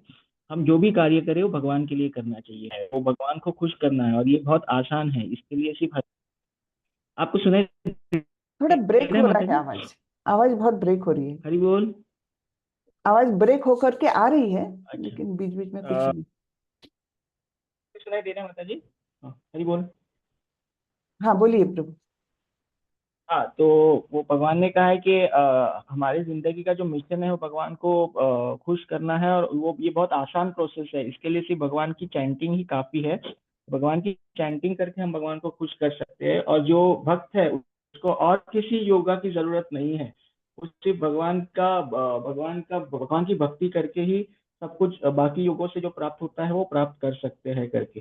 और ऐसे भक्त को हम जो भक्त है वो इस भवसूपी सागर में स्ट्रगल कर रहे हैं, लेकिन भगवान उसे आसानी से उठा के उसको भव सागर से पार कर सकते जी प्रभु, धन्यवाद प्रभु, बहुत अच्छे। और कौन बोलने जा रहे थे? हरे कृष्णा। हरे कृष्ण माता जी। जी पलहारी प्रभु जी। मतलब इसमें हम देख सकते हैं जैसे कि प्रभुपाद तात्पर्य में योग अभ्यास के विषय में बता रहे हैं कि योग अभ्यास भक्ति को आवश्यकता नहीं है अष्टांग योग साधने की, क्योंकि उसकी जिम्मेदारी स्वयं भगवान लेते हैं। तो समझा रहे कि इधर उधर की जो अनेक विधियां हैं उसमें समय को व्यर्थ न करके केवल भगवान के प्रति समर्पित होके और बैकुंठ लोक तक हम जा सकते हैं। तो जीवन की जो असली सफलता है वो चतुराई दिखाने में नहीं है, बल्कि पूर्ण रूप से भगवान के श्री चरणों में समर्पित होने का है। जैसे ही हम भगवान की शरण लेते हैं तो भगवान जो हमारे गत जीवन में जितने भी पाप है जो हमने किए हैं ना, तो उन पापों को निरस्त कर देते हैं। और अक्सर हम लोग प्रयास करते हैं कि अपने बल पर प्रयास करने का कि हम इस लक्ष्य को हम प्राप्त कर लेंगे ना, लेकिन भगवान की कृपा के बिना वो भी संभव नहीं है। और प्रभुपाद इसमें करें कि शुद्ध भक्ति करने पर मनुष्य इसकी अनुभूति होने लगती है ईश्वर महान है और जीवात्मा उनके अधीन है। लेकिन हम जीवन के अंदर सबसे बड़ी वही कमी वही है कि हम चाहते हैं कि मतलब हम अपने प्रयास से सब कुछ करें। तो इसमें प्रभुपाद समझा रहे हैं कि सिर्फ हमें भगवान की सेवा करनी है और भगवान हमें यहाँ से बैकुंठ लेकर अपने आप लेके चले जाएंगे। हरे कृष्ण। बहुत अच्छे प्रभु, बहुत अच्छे। तो करता हम इति मन्यते, है ना, अहंकार ऐसा है हम लोगों के मन में कि मैं ही करता हूं तो मैं अपने प्रयासों से चला जाऊंगा। ये एक रहती है बात, है ना, तो वो मूर्खता है हमारी, बिल्कुल सही। हरे कृष्ण। और कौन बोलेगा? कौन कौन बच्चे हैं अभी? हरे जी प्रणाम। जी प्रभु। हरे विशाल निमाई प्रभु। हाँ, हरे कृष्ण प्रभु जी। जैसे कि माता जी इस श्लोक में दिया गया कि भगवान कहते हैं कि सभी कार्यों को अर्पित करते हुए या विचल भाव से, किसी को कोई और भाव नहीं होना चाहिए उसमें, हमारे जो चित्त का जो है भगवान के स्वरूप पे ही स्थिर करके हम जब करते हैं कोई कार्य करते हैं, तो जो मनुष्य का जो असली जीवन का जो सर्वोच्च सिद्धि है वो इन सभी कार्यों को करने में ही सिद्धि मिलेगी। जैसे प्रभुपाद जी कहते हैं अपने तात्पर्य में यहीं पे कि जो भगवान जो परम शक्तिशाली है कृष्ण, अगर उनकी शरण में हम चले जाते हैं और सब कुछ उन पे समर्पित करते तो उसके लिए भगवान गारंटी देते हैं कि मैं आपका स्वयं ही इसको करके इस भवसागर से आपका उद्धार कर दूंगा। जो सर्वधर्म परित्यज्यम यहाँ पे दिया है, प्रभुपाद जी ने भी यहाँ पे दिया है। सभी पापों की गारंटी समाप्त करने की भगवान ले लेते हैं, अपने ऊपर जिम्मेदारी ले लेते हैं और उसको इस भवसागर से पार कर देते हैं। तो इस पे विश्वास ही सर्व सबसे ऊंचा हुआ है कि भगवान हमारा उद्धार कर लेंगे, भगवान ही हमारा सब कुछ करेंगे, अपने से हम कुछ नहीं कर सकते हैं। और भगवान के साकार सगुण रूप पे हमें ये ध्यान करते हुए, भगवान को सब कुछ मानते हुए, भगवान ही सब उसके हम वो हैं, सब सभी कारणों के कारण है, ये हमारे को हमेशा वो रहना चाहिए, स्मरण रहना चाहिए। और अपने भाव को हमेशा भगवान की भक्ति में, भगवान की शरणागति हमें लेनी चाहिए हर चीज के लिए। तो तभी हमारा ये जीवन जो है सर्वोच्च सिद्धि तभी प्राप्त कर सकते हैं। हरे कृष्ण माता। हरे कृष्ण। बहुत अच्छे प्रभु, बहुत अच्छा बताया आपने जी। तो यहाँ पर प्रभुपाद जी ने बताया है सर्वधर्मान परित्यज्य वाला श्लोक। तो उसमें वो बताते कि बाकी दूसरे मार्गों को मत अपनाओ, केवल मेरी शरण ग्रहण करो। तो शरण कब होगी? जब हम भक्ति करेंगे, तब हम शरणागति की 6 बातें हैं, 6 कार्य है। किसी को पता है वो श्लोक? शरणागति वाला श्लोक पता है क्या किसी को? हरे कृष्णा। जी माता जी। अनुकूल्येन कृष्णानुशीलनम, शायद ये वाला है। हाँ हाँ, अनुकूलस्य संकल्पो प्रतिकूलस्य वर्जनम, 2 बातें हो गई। फिर रक्षस्यात् इति विश्वासो, तीसरी बात क्या है, वो रक्षण करेंगे मेरा, ये पूर्ण विश्वास है ना। फिर एक मिनट, अनुकूलस्य संकल्पो प्रतिकूलस्य वर्जनम रक्षस्यात् इति विश्वासो गोप्तृत्वे वर्णम तथा आत्म निक्षेप कार्पण्ये षड्विधा शरणागति। तो ये 6 बातें बताई है, हाँ? तो उसमें आत्मनिक्षेप अंतिमतः आत्मनिक्षेप कार्पण्य, यानी मैं कुछ भी नहीं हूं, है ना, और मेरे अंदर पूर्ण दीनता के भाव से शरण। तो ये भी बहुत, और पूर्णतः भगवान पर अवलंबित रहना, ये 6 बातें जो है ये शरणागति के लिए आवश्यक है। तो सबसे पहले तो स्टार्ट करना हमको अनुकूल से संकल्प, जो कुछ भगवान की भक्ति के लिए अनुकूल है, जिस बात से भगवान प्रसन्न होंगे, केवल वही काम करना है, वही बातें करनी है ना। फिर प्रतिकूल से वर्जनम, जो भगवान को पसंद नहीं है, मांसाहार पसंद नहीं है, नहीं करना है हमको, है ना, और मदिरापान पसंद नहीं है भगवान को, नहीं करना है। तो इस प्रकार से अनुकूल से संकल्प, प्रतिकूल से वर्जनम तस्यात् इति विश्वासो। जैसे प्रहलाद महाराज को परिस्थिति कैसे भी रहे, कितना भी प्रताड़ित किया उनको उनके पिता ने, दूसरे राक्षसों ने, लेकिन रक्षस्यात् इति विश्वासो, पहाड़ पर से डाल भी दिया नीचे, तब भी मन में शांति कि रक्षण करना है तो भगवान करेंगे मेरा रक्षण, है ना। रक्षस्यात् इति विश्वासो, ये बात बोलने के लिए आसान है लेकिन बहुत कठिन है अपनाने के लिए, है ना। छोटे मोटे संकट आते तो हम क्या करने लगते हैं, भगवान पर का विश्वास उठ जाता है हमारा। हम सोचते ये क्या है, मैं इतनी भक्ति कर रहा हूँ और मुझ पर ऐसे भगवान ने ये कर दिया, बड़ा ही अन्याय है। लेकिन रक्षस्यात् इति विश्वास, जब ये रहता है दृढ़ता पूर्वक हमारे मन में, तो कोई भी संकट आए, कितनी भी विपरीत परिस्थिति हो, हम विचलित नहीं होते। बराबर ना। चलिए और कौन बचे हैं?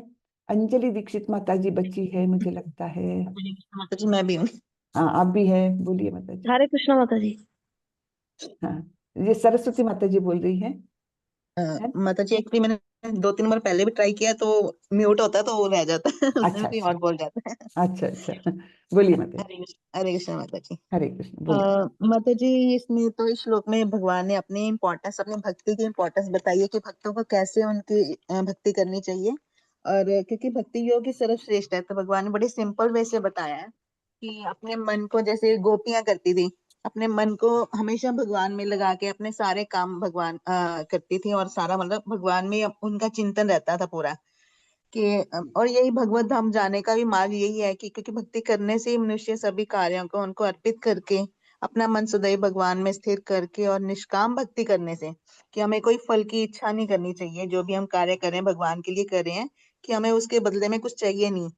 तो गोपियों की तरह ऐसे भगवान का चिंतन करते हुए हमें भगवान को प्रसन्न करना चाहिए, और इस तरह से भगवान प्रसन्न होकर हमें गारंटी देते हैं कि वह अपने भक्त का इस भवसागर से उद्धार कर देंगे।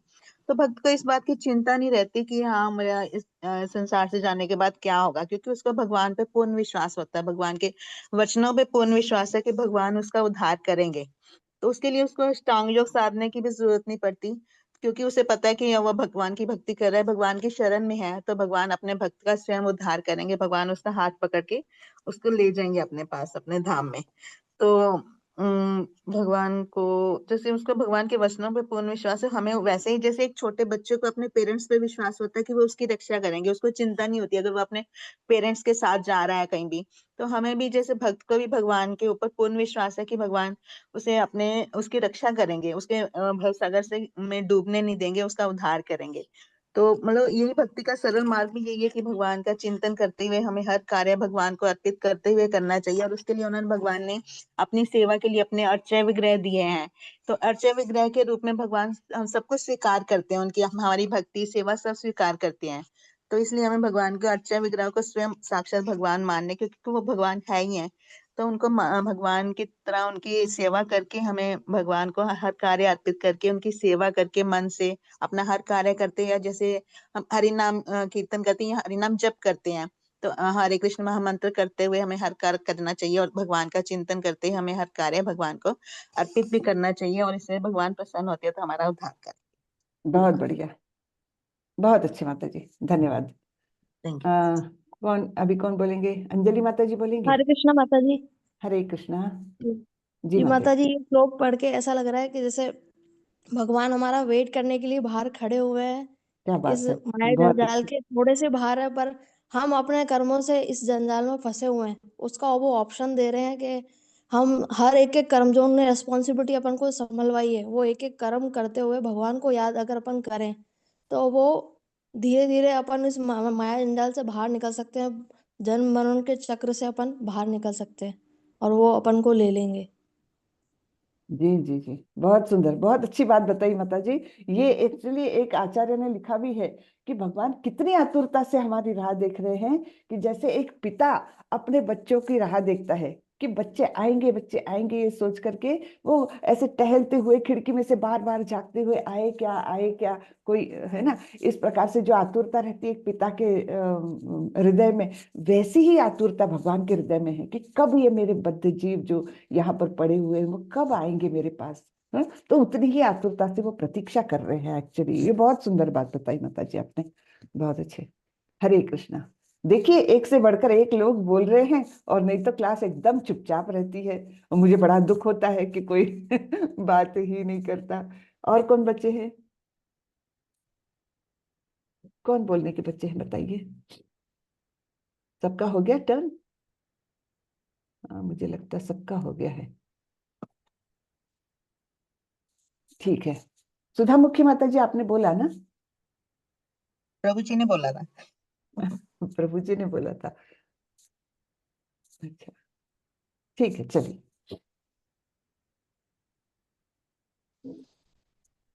हरे कृष्णा।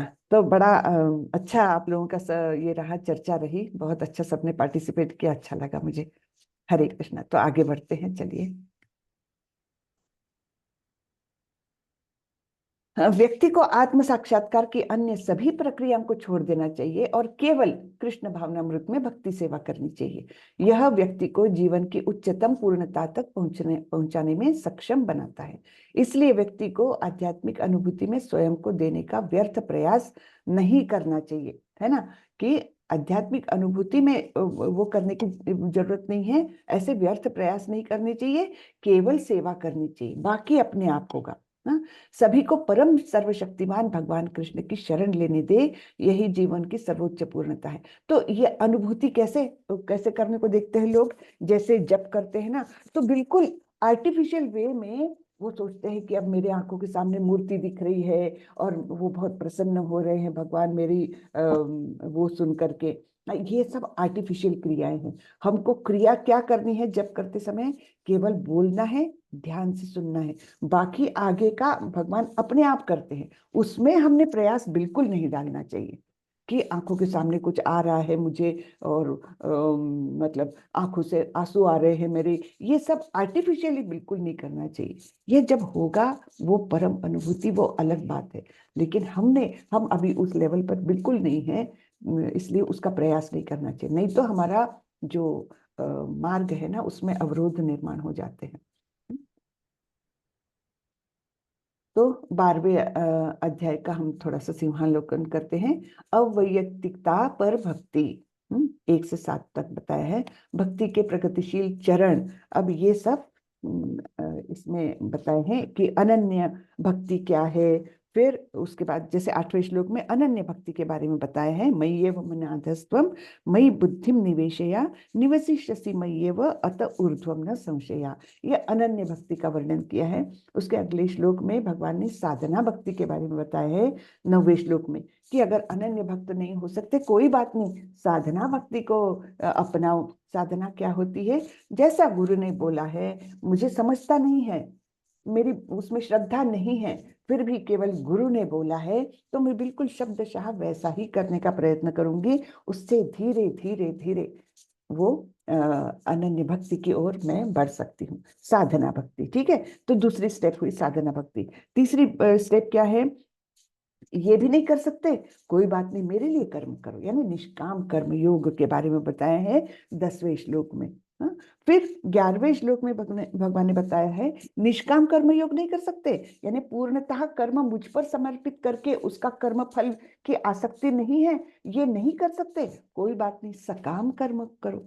सकाम कर्म यानी हाँ कर्म फल की आशा भी है, इसके लिए कर्म कर रहे हैं, लेकिन उसमें से कुछ ना कुछ हिस्सा भगवान के प्रति समर्पण करो। जैसे हम नौकरी करते हैं, नौकरी किस लिए करते हैं? वेतन पाने के लिए, सकाम कर्म हुआ ये। लेकिन अगर उस वेतन का मैं कुछ हिस्सा निश्चित रूप से भगवान की सेवा में अर्पण करती हूँ, तो वो भी मुझे आध्यात्मिक स्तर से ऊंचा उठाने के लिए सक्षम हो जाता है ना।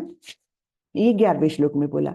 फिर 12वें श्लोक में भगवान बताते हैं, श्रेयो हि ज्ञानम अभ्यासात् ज्ञानात् ध्यानम विशिष्यते ध्यानात् कर्म फल त्यागस त्यागात् शांतिरनंतरम।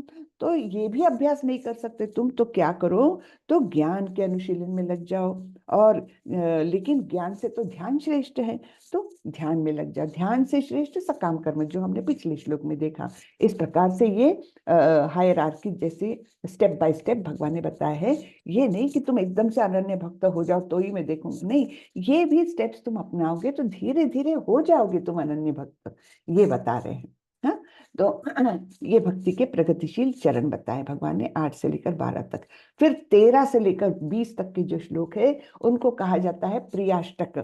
8 श्लोक है जिनमें भगवान बताते हैं कि कौन से गुण भक्त के होते हैं वो भगवान को प्रिय होते हैं। वैसे एक श्लोक भागवतम में बड़ा सुंदर आता है, वहां पर बताते हैं, यस्यास्ति भक्तिर् भगवती अकिंचन सर्वे गुणस्तस्य समासते सूरः हराव अभक्तस् कुतो महद्गुणा मनोरथे नासति धावतो बहि। हाँ, तो क्या बताया है? यस्यास्ति भक्ति भगवती अकिंचन, यानी जिसके मन में भगवान के प्रति भक्ति है तो उसके अकिंचन है ना, कोई अपेक्षा किए बिना, कोई स्वार्थ के बिना अकिंचन भक्ति है, तो सर्वे गुणस्तस्य समासते सूरः, यानी उसमें अपने आप ही देवताओं के से गुण अपने आप आ जाते हैं। लेकिन जो अभक्त है, हराव अभक्त कुतो महद्गुणा, जो हरि का अभक्त है उसमें महद्गुण कहाँ से आएंगे? क्योंकि उसका मन तो केवल भौतिक चीजों में उलझा ही रहता है ना। मनोरथी नासते धावतो बही, बाहरी भागते रहता है उसका मन, इंद्रिया मन सब बाह्य चीजों में ही लगे रहते हैं। तो इसलिए हरि के अभक्त में कोई अच्छे गुण नहीं आ सकते। कितने सुंदर श्लोक है ना। एक एक श्लोक ऐसा लगता है कि क्या एकदम सुयोग्य शब्दों का चयन करके इतने उत्तम श्लोक है ये सारे। क्यों उत्तम श्लोक है? क्योंकि भगवान के गुणानुवर्णन में लगे हुए हैं, है ना, इसलिए। तो 13 से 20 तक के श्लोक में क्या बताते हैं? गुण जो कृष्ण को प्रिय है। तो ये सब हमको देखना है, और इस पर अब ये हमारा ब्रेकआउट रूम्स रहेंगे, है ना। कृष्ण और कृष्ण का पवित्र नाम अलग नहीं है, इसलिए जब एक भक्त हरे कृष्ण का जप करता है, कृष्ण और उनकी आंतरिक शक्ति भक्त की जीभ पर नृत्य कर रहे होते हैं। कितनी सुंदर बात है ये, है ना। तो जब हम भगवान का नाम लेते हैं तो एक्चुअली हमारे मुख पर भगवान के पद चिन्ह आते हैं, मतलब उनका पदन्यास होते रहता है, नृत्य करते रहते हैं। कृष्ण सीधे इन खाद्य पदार्थों को स्वीकार करते हैं। कौन से खाद्य पदार्थ? जो हम भोग में चढ़ाते हैं, और भक्त अवशेष खाने से कृष्ण युक्त हो जाता है।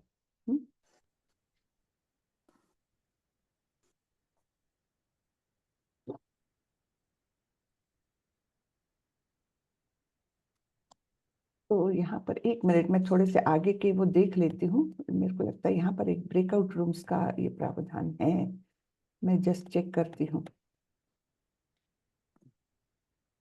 तो क्लास लेट हो जाएगी ना, अभी श्लोक काफी पड़े और। हाँ, लेकिन थोड़ा सा आज के दिन, अब आज का आखिरी ये है। हाँ, है यहाँ पर ब्रेकआउट रूम्स है कि 10-11 तक छंद और तात्पर्य पढ़े और कृष्ण भावनामृत के प्रसार के लिए इस्कॉन की रणनीतियों के संबंध में इन श्लोकों की प्रासंगिकता पर चर्चा करें। तो ब्रेकआउट रूम है। तो हम आज थोड़ा सा लेट हो रहा है, लेकिन देखिए कितना अच्छा क्लास हुआ आज का, सबने पार्टिसिपेट किया तो मुझे बहुत खुशी हुई। हरे कृष्णा। तो आगे देखते हैं। ये 8 से 12 तक के जो चरण है, प्रगतिशील चरण, हमने ब्रीफ में डिस्कस किया कि किस प्रकार सबसे ऊपर है कौन सा? अनन्य भक्ति। वो नहीं कर सकते तो क्या करें, साधना भक्ति गुरु के मार्गदर्शन में सारी सेवाएं दे भगवान को। साधना भक्ति, साधना करें जो भगवान ने जो गुरु बताते हैं, इस प्रकार से जप करो, जप किया, इस प्रकार से सेवा करो, सेवा की, जो जो गुरु का मार्गदर्शन मिलता है वैसे करना, साधना भक्ति। वो नहीं कर सकते तो क्या, निष्काम कर्म योग। निष्काम कर्म योग में कर्म फल पूर्णतः भगवान को अर्पित। वो नहीं कर सकते, सकाम कर्म, ठीक है, कर्म फल जो मिलेगा उसका कुछ तो हिस्सा भगवान के प्रति समर्पित, सकाम कर्म। वो भी नहीं कर सकते तो ध्यान करो, नहीं तो ज्ञान। ये सब स्टेजेस हमने देखी। तो ये देखिए, ये सब वही दिया है जो हमने अभी बताया है। कर्म फल त्याग, परिणामों को छोड़ दे, कर्म योग, ज्ञान योग या अष्टांग योग। ये यहाँ पर है, ज्ञान योग या अष्टांग योग के बारे में 12वें श्लोक से हमको मिलता है। 11वें में कर्म फल का त्याग। तो ये डायरेक्ट है, यहाँ पर 8, 9 और 10 ये डायरेक्ट भक्ति के मार्ग है, और ये इनडायरेक्टली हम भगवान से जुड़ रहे हैं 11 और 12 में। तो ये डायरेक्ट और इनडायरेक्ट के बारे में बताया, ठीक है। संक्षेप में सर्वोच्च लक्ष्य भगवान तक पहुंचने के लिए 2 प्रक्रिया है। एक प्रक्रिया क्रमिक विकास द्वारा है और दूसरी प्रक्रिया प्रत्यक्ष है। कृष्ण भावनामृत में भक्ति सेवा प्रत्यक्ष विधि है, ठीक है। तो ये हम लिफ्ट में बैठे हैं, बाकी तो सारी सीढ़ियां हैं, हम तो लिफ्ट में बैठ गए हैं। दूसरी विधि में किसी की गतिविधियों के फल का त्याग करना शामिल है।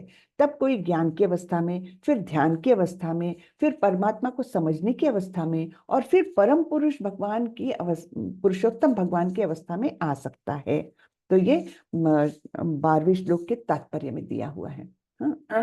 भक्ति योग, ज्ञान योग, कर्म योग, ठीक है। तो इस प्रकार से ये अनांग योग गलती से वो हुआ है, अष्टांग योग, ये जो गूगल ट्रांसलेटर है ना उसने गड़बड़ कर देता है, ये अष्टांग योग है।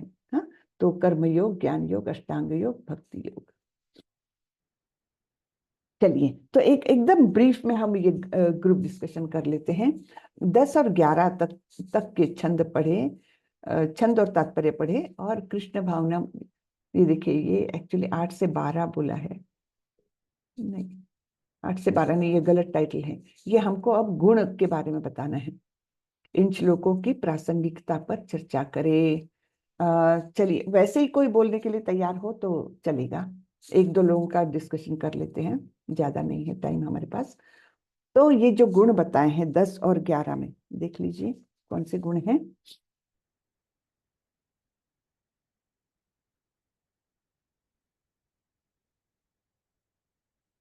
10 में है, तुम यदि भक्ति योग के विधि विधानों का भी अभ्यास नहीं कर सकते तो मेरे लिए कर्म करने का प्रयत्न करो, क्योंकि मेरे लिए कर्म करने से तुम पूर्ण अवस्था में चले जाओगे।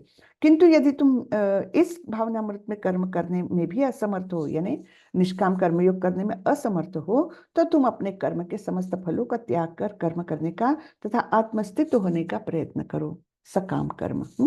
तो इसके लिए चर्चा करेंगे क्या? 1-2 लोग भी बोल दें इस्कॉन की रणनीतियों के संबंध में, 1-2 लोग ही बोल दें। कौन वॉलंटियर करेगा? हरे कृष्ण माते। हरे कृष्ण जी प्रभु। हाँ माता, जैसे भगवान कह रहे हैं यहाँ पे कि सब कर्मों का मतलब भगवान के लिए कर्म करने का प्रयत्न करो। तो इसमें भगवान के लिए कर्म करना मतलब कोई भी अपने कर्म जो है, हम अगर कोई जैसे कुछ अगर कर रहे हैं, जैसे जॉब भी कर रहे हैं भगवान के, हमें ज्यादा वो नहीं है इसमें, मंदिर जाने का टाइम नहीं है इसमें, ये नहीं है। तो जो उस कर्म से हम जो कर रहे हैं, जो उससे फल हमें मिल रहा है, जैसे जॉब ही कर रहे हैं, जॉब करने में अगर हम ज्यादा बिजी हैं, ज्यादा अपना वो नहीं कर पा रहे हैं, तो उसमें से कुछ जो बस सेवा के लिए जो लक्ष्मी है उसको सेवा में लगाएंगे, तो वो भी भगवान के लिए कर्म करने के समान है कि उनके फलों का हम ज्यादा अपने ऊपर वो न करके भगवान की सेवा में उसको लगा रहे हैं, लक्ष्मी को। तो एक तो ये समझ में आ रहा मत है, बहुत अच्छे। कर्मों का जो फल है उसको भगवान को अर्पित कर दें। जी जी, बहुत अच्छे बताया। तो इसमें एक उदाहरण हम जॉर्ज हैरिसन का ले सकते। आप लोगों ने शायद सुना होगा, प्रभुपाद जी के डिसाइपल थे वे। हाँ, लेकिन प्रभुपाद जी ने उनको दीक्षा नहीं दी थी। तो उनको बोला था कि नहीं, तुम जो काम कर रहे हो, उनका जो बीटल्स करके बैंड था, दुनिया भर में बहुत फेमस था और बहुत उनके प्रोग्राम्स होते थे, बहुत उनका प्रभाव था समाज पर, जॉर्ज हैरिसन का। तो उनको हरिसन कहते थे प्रभुपाद। हरि के बेटे हो तुम, हरिसन, हैरिसन नहीं, हरिसन। हाँ, तो वो तो चाह रहे थे कि मैं सब कुछ छोड़ करके मैं आपका शिष्य बन जाता हूँ, लेकिन प्रभुपाद ने कहा जो तुम कर रहे हो ना वो बहुत प्रभावी माध्यम है। तुम अपने संगीत के जरिए ये हरि नाम तुम दुनिया भर में फैला सकते हो। और वैसा ही जॉर्ज हैरिसन ने किया। अपने हर प्रोग्राम में वो हरे कृष्ण महामंत्र का वो करते थे, बैंड, मतलब उसमें गान करते थे वो। और उसके कारण ये इस्कॉन नाम कम प्रचलित हुआ, हरे कृष्ण नाम बहुत प्रचलित हुआ। अरे अच्छा, ये हरे कृष्ण वाले हैं। हाँ, इस प्रकार से दुनिया भर में कहीं भी जाइए तो आप इस्कॉन को शायद इस्कॉन नाम से नहीं जानेंगे, लेकिन हरे कृष्ण लोग हैं बोलने से पहचानते हैं। तो जॉर्ज हैरिसन ने क्या किया, बहुत संपत्ति कमाई और फिर सब कुछ इस्कॉन के लिए दे दिया। उन्होंने जो कृष्णा बुक है ना, श्री कृष्ण जो बुक है ना, उसका पूरा पब्लिकेशन उन्होंने अपने खर्चे से किया। और फिर उनका जो बहुत बड़ा मैंशन है लंदन में, तो वो पूरा मैंशन उन्होंने इस्कॉन को दिया। और वहाँ पर आज भी भक्ति वेदांत मैनर करके वो है, और वहाँ पर बड़ा भारी मंदिर भी है, और बहुत सारे वहाँ पर बड़े बड़े आचार्य ब्रह्मचारी ये लोग वहाँ पर रहते भी है। तो ये क्या कम है, यानी प्रत्यक्ष आकर के वो बन करके जो सेवा नहीं हो सकती, उतनी सेवा जॉर्ज हैरिसन ने तो बाहर रह करके, मतलब मन से बाहर तो नहीं थे वो, तो पूर्णतः वो प्रभुपाद जी के शिष्य बन गए थे, लेकिन बाह्यतः वो सांसारिक काम करते हुए उन्होंने इतनी ज्यादा सेवा की है इस्कॉन की, यानी कृष्ण की, है ना। तो इस प्रकार से हम इसको समझ सकते हैं कि प्रासंगिकता ये है कि ऐसा नहीं कि सभी लोग सब कुछ छोड़ छाड़ कर इस्कॉन में जुड़े तो ही सेवा है, नहीं, बाहर रहकर भी आप इस्कॉन की सेवा कर सकते। तो ये रणनीति में एक हम समझ सकते हैं। और दूसरी रणनीति, जैसे ब्रह्मचारी लोग इतना काम करते हैं, बुक डिस्ट्रीब्यूशन करते हैं, ये वो सब, उनका कार्य कैसा रहता है, कृष्ण के लिए ही रहता है ना। जैसे मंदिर का कंस्ट्रक्शन हो रहा है, वो कृष्ण का काम है। तो इस प्रकार से ये प्रासंगिकता पर हम देख सकते हैं। तो चलिए हम आगे बढ़ते हैं। आप लोगों ने आज बहुत ही अच्छा पार्टिसिपेट किया है, और मुझे विश्वास हो गया है कि ये आप सभी मतलब विषय को समझते हुए आगे बढ़ रहे हो। धन्यवाद, बहुत बहुत धन्यवाद। हाँ? कोई भी चरण दर चरण प्रक्रिया या प्रत्यक्ष पथ ले सकता है। सीधी प्रक्रिया सभी के लिए संभव नहीं है, इसलिए अप्रत्यक्ष प्रक्रिया भी अच्छी है। जहां तक भगवत गीता का संबंध है, यह प्रत्यक्ष विधि है जिस पर बल दिया जा रहा है। सभी को सलाह दी जाती है कि वे सीधी विधि अपनाएं और परम पुरुषोत्तम भगवान श्री कृष्ण के प्रति समर्पण करें। यत् करोषि यद् अश्नासि यज्जुहोषि ददासि यत् तपस्यसि कौन्तेय तत् कुरुष्व मद अर्पणम, है ना। हाँ, अब ये तो हमको बोलना है, फिर से बोलना है सबको।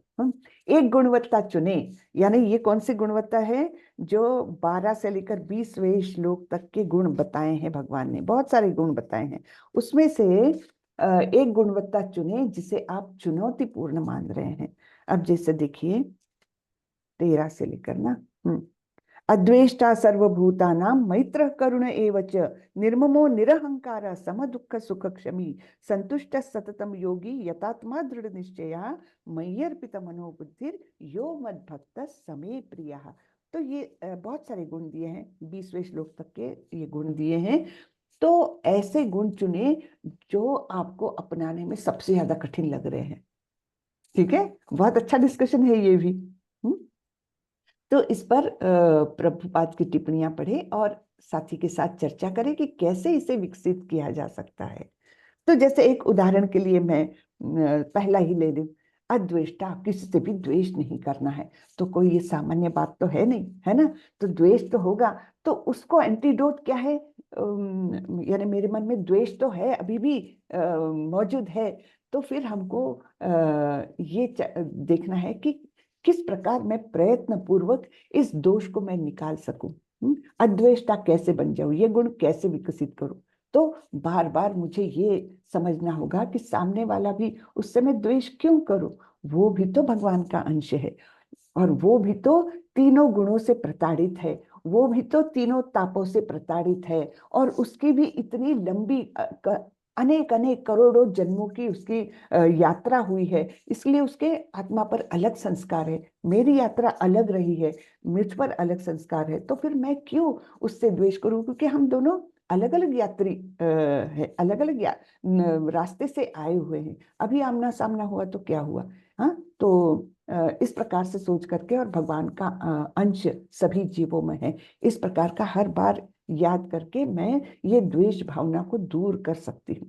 और ये भी सोच सकती हूँ कि जो कुछ उसको प्राप्त हुआ है वो भगवान की कृपा से है ना। तो उसके लिए ईर्ष्या करना यानी द्वेष करना यानी भगवान से ईर्ष्या करने के समान है, क्योंकि भगवान ने दिया हुआ है। तो इस प्रकार हर गुण को हम थोड़ा सा समझ करके वो अपने अंदर विकसित कर सकते हैं। लेकिन अब आपको बताना है आपके लिए कौन सा चुनौतीपूर्ण गुण लग रहा है कि आपको मुश्किल लगता है ये अपनाने में। तो हरे बताइए। कृष्णा। जी, हरे हरे कृष्ण। कृष्णा माता जी, मतलब था बहुत ज्यादा, अब थोड़ा सा वो मतलब अब काफी उसको पे मतलब कंट्रोल कर लिया है कि निंदा नहीं करनी चाहिए किसी की। हाँ, मैं सही पॉइंट बोल रही हूँ माता जी? बिल्कुल सही। तो माता बहुत जी अच्छा। जैसे हाँ, निंदा नहीं करनी चाहिए, तो इसके लिए बहुत ज्यादा मतलब कथाओं में भी बताया गया है कि निंदा करने वाले को, जिसकी हम निंदा कर रहे हैं, उसके अवगुणों को, उसको या उसके कर्मों को उसे झेलना पड़ता है। इस चीज का हमें ज्ञान नहीं होता और हम करते भी हैं और सुनते भी हैं। तो धीरे धीरे प्रैक्टिस करके हम इस चीज पे तो अपना कंट्रोल कर लेते हैं कि हमें नहीं करना है निंदा। लेकिन बहुत मुश्किल हो जाता है, अपने कितने ही लोगों से हम दूर होते चले जाए लेकिन अपनी फैमिली के लोगों से हम दूर नहीं हो पाते।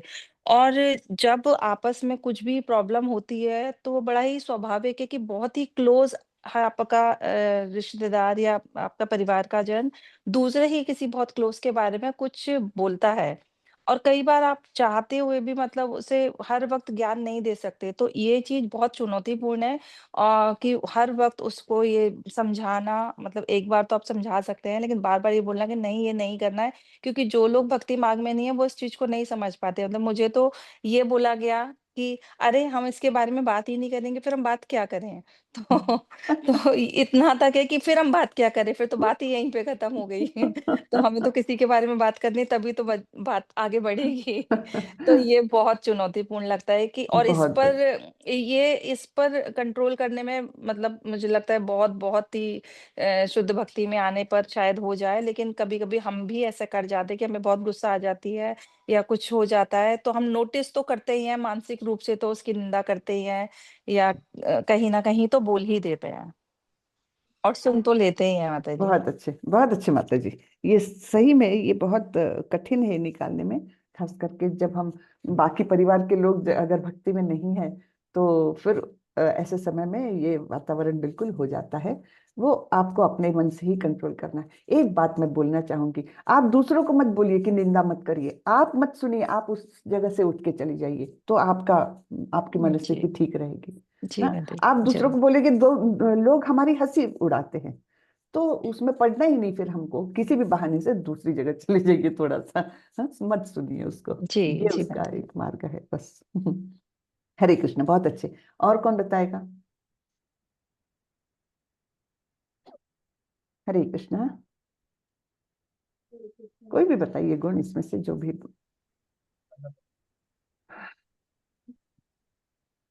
निर्मम, निरहंकार, कोई भी गुण ले हाँ लीजिए। माता जी, हाँ, आ रही मेरी आवाज आ रही माता जी? जी आ रही।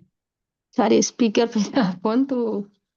माता जी मेरे लिए सबसे चैलेंजिंग पॉइंट शुरू का ये है कि अद्वेष्टा सर्वभूतानाम, तो कि मतलब किसी से द्वेष नहीं करना और सभी जीवों का दयालु मित्र है, मतलब ये भगवान शुद्ध भक्त के लक्षण है। तो मतलब ये लगता है कि जैसे अपन परिवार में जैसे अपने प्रति किसी ने कुछ मतलब बुरा किया या कुछ किसी ने बुरा कहा जो भी है, तो फिर अपन तो कुछ उनके प्रति मतलब जाके ऐसा कुछ करते नहीं है, लेकिन मन से वो चीजें जाती नहीं है, मन में वो मतलब बैठा रहता है कि भगवान आप इनको देख लिए। तो मतलब मेरे को इससे मतलब काफी वो लगता है कि अरे ये मतलब भक्ति का ये स्वभाव नहीं होना चाहिए, मतलब ऐसा कि किसी के प्रति भी द्वेष वाला भाव हो या उनका अच्छा न चाहना, क्योंकि ये एक भक्त का लक्षण नहीं है। कि अपन देखते हैं जैसे गुरु महाराज वगैरह इतने कृपालु रहते हैं कि हर किसी के प्रति उनके अंदर हृदय में करुणा रहता है। तो मेरे को ये चीज बहुत चैलेंजिंग लगता है माता जी, इससे कैसे ऊपर उठे। जी जी, बहुत अच्छा पॉइंट बताया, क्योंकि मन में तो कुछ भाव आता है, वो मन में भी ना आए, ये स्टेज हमारी कब आएगी। बहुत अच्छे, लेकिन प्रयत्न करते रहना है हमको। ये हरिनाम ही है जो हमको ये सारी बुराइयों से बाहर निकालेगा। तो हरिनाम करते रहिए। हाँ, मन में कोई बुरा विचार आता है तो हरे कृष्ण, जरा उधर ध्यान मोड़ दीजिए अपना, है ना। तो विचार तो आएंगे, वो विचारों के पीछे नहीं जाना है हमको, बस यही है। विचार तो आते रहेंगे कुछ ना कुछ। तो क्या करना है ऐसे समय में, मन में ऐसे कुछ भी खराब विचार आए, तुरंत से उधर से हटा के मन में ही हरे कृष्ण कृष्ण कृष्ण हरे हरे, वो विचार हट जाएगा। ठीक है माता जी? हाँ, बहुत अच्छा बताया। और कोई? जी माता जी, थैंक यू। हरे कृष्णा। हरे कृष्णा जी माता जी। माता जी, ऐसा सब हम देखते हैं रोज, प्रैक्टिस में भी आता है सब कुछ। मतलब ऐसा द्वेष वाली भावना ऐसे नहीं आती है सच। मतलब ऐसे लगता है कि हाँ ये लोग ऐसे कर रहे हैं लेकिन नहीं करना चाहिए। तो मैं तो भगवान से प्रार्थना करती हूँ, भगवान इनको सद्बुद्धि दो ताकि ऐसे विचार ना इनके मन में आए। बस इतना ही होता है। बस मुझे थोड़ा सा गुस्सा आ जाता है, जैसे कोई भगवान की भक्ति में सेवा में कुछ त्रुटियां करता है या कुछ जानबूझ के तो कोई नहीं करता, लेकिन ध्यान पूर्वक नहीं करता तो मुझे थोड़ा गुस्सा आ जाता है, बस और कुछ नहीं है। बाकी तो मैं यही कहती हूँ, भगवान मुझे भी थोड़ी शक्ति दो कि मुझ में गुस्सा ना आए, तो मैं भी थोड़ा नॉर्मल रहूं और बाकियों को भी बुद्धि दो, ताकि ऐसे उनके मन में भी ऐसे गलत विचार ना आए, कुछ मतलब कुछ द्वेष भाव ना आए किसी के मन में किसी के लिए। बस यही सब। बहुत अच्छे, बहुत बढ़िया माता जी। जी, बहुत अच्छा शेयर कर रहे हैं आप लोग, अच्छा लग रहा है। हरे और कृष्ण कोई? माता जी। जी माता जी। माता जी, मेरे साथ भी यही होता है, मतलब द्वेष का इशू रहता है। जैसे कुछ लंच टाइम हो या डिनर टाइम हो, तो भी जो क्लोज वंस है, मतलब फैमिली वाले, फैमिली मेंबर्स का ही ऐसा बोल देना, मैं अंदर से सोच के चलती हूँ आज मुझे कुछ भी नहीं बोलना है, कोई चाहे मुझे कुछ भी बोल दे। पर फिर भी ऐसा लगता है जैसे तुरंत भगवान ने सुन लिया और तुरंत वो एग्जाम देने लग जाते हैं उसी दिन। उसी दिन परेशान होने लगती है। और मतलब कुछ ना कुछ, अब तो काफी कंट्रोलिंग कर लिया है, पर कुछ ना कुछ तो ऐसा हो ही जाता है कि मन में तो मैं लड़ ही लूंगी उससे, उस जने से। यही होता है। जी जी, देखिए बहुत अच्छी बातें हैं ये सब। हम जब अपने दुर्गुण पहचानते हैं तब तो कहीं जाकर के उनको ओवरकम करने का प्रयास करेंगे। तो ये बहुत अच्छी बात है कि हम सेल्फ इंट्रोस्पेक्शन कर सकते हैं कि हाँ मुझे क्यों गुस्सा आ रहा है, क्यों मेरे मन में उसके प्रति ऐसी भावना आ रही है। ये इंट्रोस्पेक्शन होना, ये भी तो बहुत बड़ी बात है। पहले नहीं आता था ना ऐसा विचार, तो ये भी क्यों हो रहा है? क्योंकि हम हरिनाम कर लेते हैं, है ना। तो ये भी प्रगति है हमारी। अब धीरे धीरे ये विचार भी हमारे खत्म होने लग जाएंगे। बहुत अच्छे। और कोई बोलना चाहेगा? नहीं तो हम आगे बढ़ते। बहुत अच्छा शेयर कर रहे हैं माता जी सब लोग। हरे कृष्णा। कोई बोलना चाहेगा? और माता जी, हमें किसी से ईर्ष्या द्वेष करना नहीं चाहिए, क्योंकि ये सब तो प्रारब्ध है ना हमारे। तो हम लोग अपने प्रारब्ध ही भोगते हैं। जो जैसे भी अगर कोई कुछ कार्य कर, कुछ गलत काम कर भी रहा है, या मतलब बाय नेचर, तो ये तो प्रारब्ध ही है ना, उसको ऐसे कर्म करने का मिला हुआ है उसको। जी, या इवन कोई हमारे लिए बुरा बोलता है तो वो भी हमारा प्रारब्ध है कि हमने कुछ ऐसा हाँ किया वही, होगा, हाँ जी हाँ जी है हाँ ना, जी। कि हमको ऐसा सुनना पड़ रहा है। कोई हमारे प्रति ऐसी भावना रख रहा है, हमसे इल ट्रीट कर रहे हैं हमको, ये सब भी तो हमारा प्रारब्ध है। यस तो हम यस माता दूसरे को जी। दोष क्यों दे? तो ऐसा इंटरनलाइज मतलब करना चाहिए हमने अपने आप का। तो उससे हमारा शुद्धिकरण बहुत जल्दी हो जाएगा। ये सब बातें हम चर्चा कर रहे, कितनी अच्छी बात है कि कम से कम अगली बार हमको याद रहेगा कि इसको हम हाँ अपना प्रारब्ध करके भी तो ले सकते हैं, हाँ वैसा जी ले। माता जी, 2 साल पहले ऐसे ही हुआ। हम जगन्नाथपुरी में किसी एक फ्रेंड को साथ में लेके गई, तो उसने मतलब मेरे साथ ही वो गई, मेरे साथ ही मुझे कहती है आप जा रहे हो मुझे भी ले चलो साथ में। लेकिन वहां जाके ना उसने कुछ इरिटेट किया। तो मतलब सबके बीच में ही ऐसे कुछ बोलने करने लग गई। तो मतलब फिर मैंने यही सोचा मन में, मैंने कहा जगन्नाथ जी इसको क्षमा करना है, इसको सद्बुद्धि देना, हो सकता है ये मेरा ही प्रारब्ध हो। तो जो उसने बहुत मेरे साथ ऐसा बिहेव किया। बहुत अच्छे माता जी, वेरी नाइस, वेरी गुड। जी, हरे कृष्णा। तो हमको क्या करना चाहिए, यानी हमेशा दूसरों के एक्सटर्नली ऐसा सोचने के बदले हमने अपने आप पर पहले तो लेना चाहिए। हाँ, तो जैसे मैंने शायद ये बात शेयर भी की होगी कि हम पर कोई संकट आता है तो हमको 3 बातें, एज ए भक्त, अब हम भक्ति में आए हैं तो 3 बातें तो हमको जरूर याद कर लेनी चाहिए। कौन सी? पहली बात है कि मैंने जैसे किया वैसे ही पा रही हूँ, यानी कुछ ना कुछ मैंने बुरा काम किया इसलिए मुझे लोग ऐसे कुछ बोल रहे हैं जिससे मुझे अपमानित महसूस हो रहा है या दुख हो रहा है, जो कुछ कष्ट हो रहा है, तकलीफ हो रही है, तो ये मैंने ही किया हुआ है। दूसरा क्या है कि बाण बन के आना था, प्रभु ने उसको कांटा बना के चुभो दिया, यानी बहुत बड़ा संकट भी आ सकता था। अब घर में कोई इल्ट्रीट कर रहा है तो इससे भी ज्यादा इल्ट्रीट करने वाले लोग हैं दुनिया में, तो मुझे तो ऐसे थोड़ा कम कष्ट देने वाले ही लोग मिले हैं ना, चलो ठीक है, सुई बना के चुभो दिया भगवान ने। और तीसरा क्या है कि हर संकट के पीछे या हर विपदा के पीछे, हर रिवर्सल के पीछे भगवान का कुछ संकेत है। वो क्या है? हाँ? तो अगर मुझे कोई इल्ट्रीट करना है तो उस समय मेरे लिए संकेत यह है कि भक्ति में बढ़ना है आगे, तो क्रोध को बंद करो, क्रोध का उसको ताला लगा दो, है ना। ये मेरे लिए संकेत अगर मैंने माना तो मेरी प्रगति होगी, है ना। माता जी ऐसे ही मेरे साथ हुआ था, तो मैंने उसको ना कुछ ऐसे रिस्पॉन्स नहीं दिया, मैंने उसको थोड़ा नॉर्मली कूल किया। तो मुझे लगता है जगन्नाथ जी ने मेरा टेस्ट लिया था, तो उसी का परिणाम स्वरूप साथ ही जैसे मैंने जगन्नाथ जी के रथ पे दर्शन किए ना, मतलब साथ ही मुझे न्यूज मिल गई कि हम लोग वृंदावन शिफ्ट हो रहे हैं। क्या तो मुझे तो बात लगता है, है जगन्नाथ जी ने टेस्ट लिया था मेरा। एकदम देखिए बहुत अच्छे। तो अभी वृंदावन में हैं आप? हाँ जी, हाँ जी माता जी, बहुत बहुत भाग्य दो की साल हो बात गए। है, बहुत भाग्य की बात है। देखिए बहुत ही ज्यादा, मैं आपके कितने सत्कृत्य है पीछे के जीवन के जो वृंदावन। राधा रानी की कृपा। बहुत बढ़िया। चलिए आगे बढ़ते हैं, बहुत टाइम हो रहा है, लेकिन बहुत अच्छा लग रहा है आज का क्लास मुझे। जो एक भक्त के रूप में पहचाना जाता है उसे अच्छी योग्यता विकसित करनी चाहिए।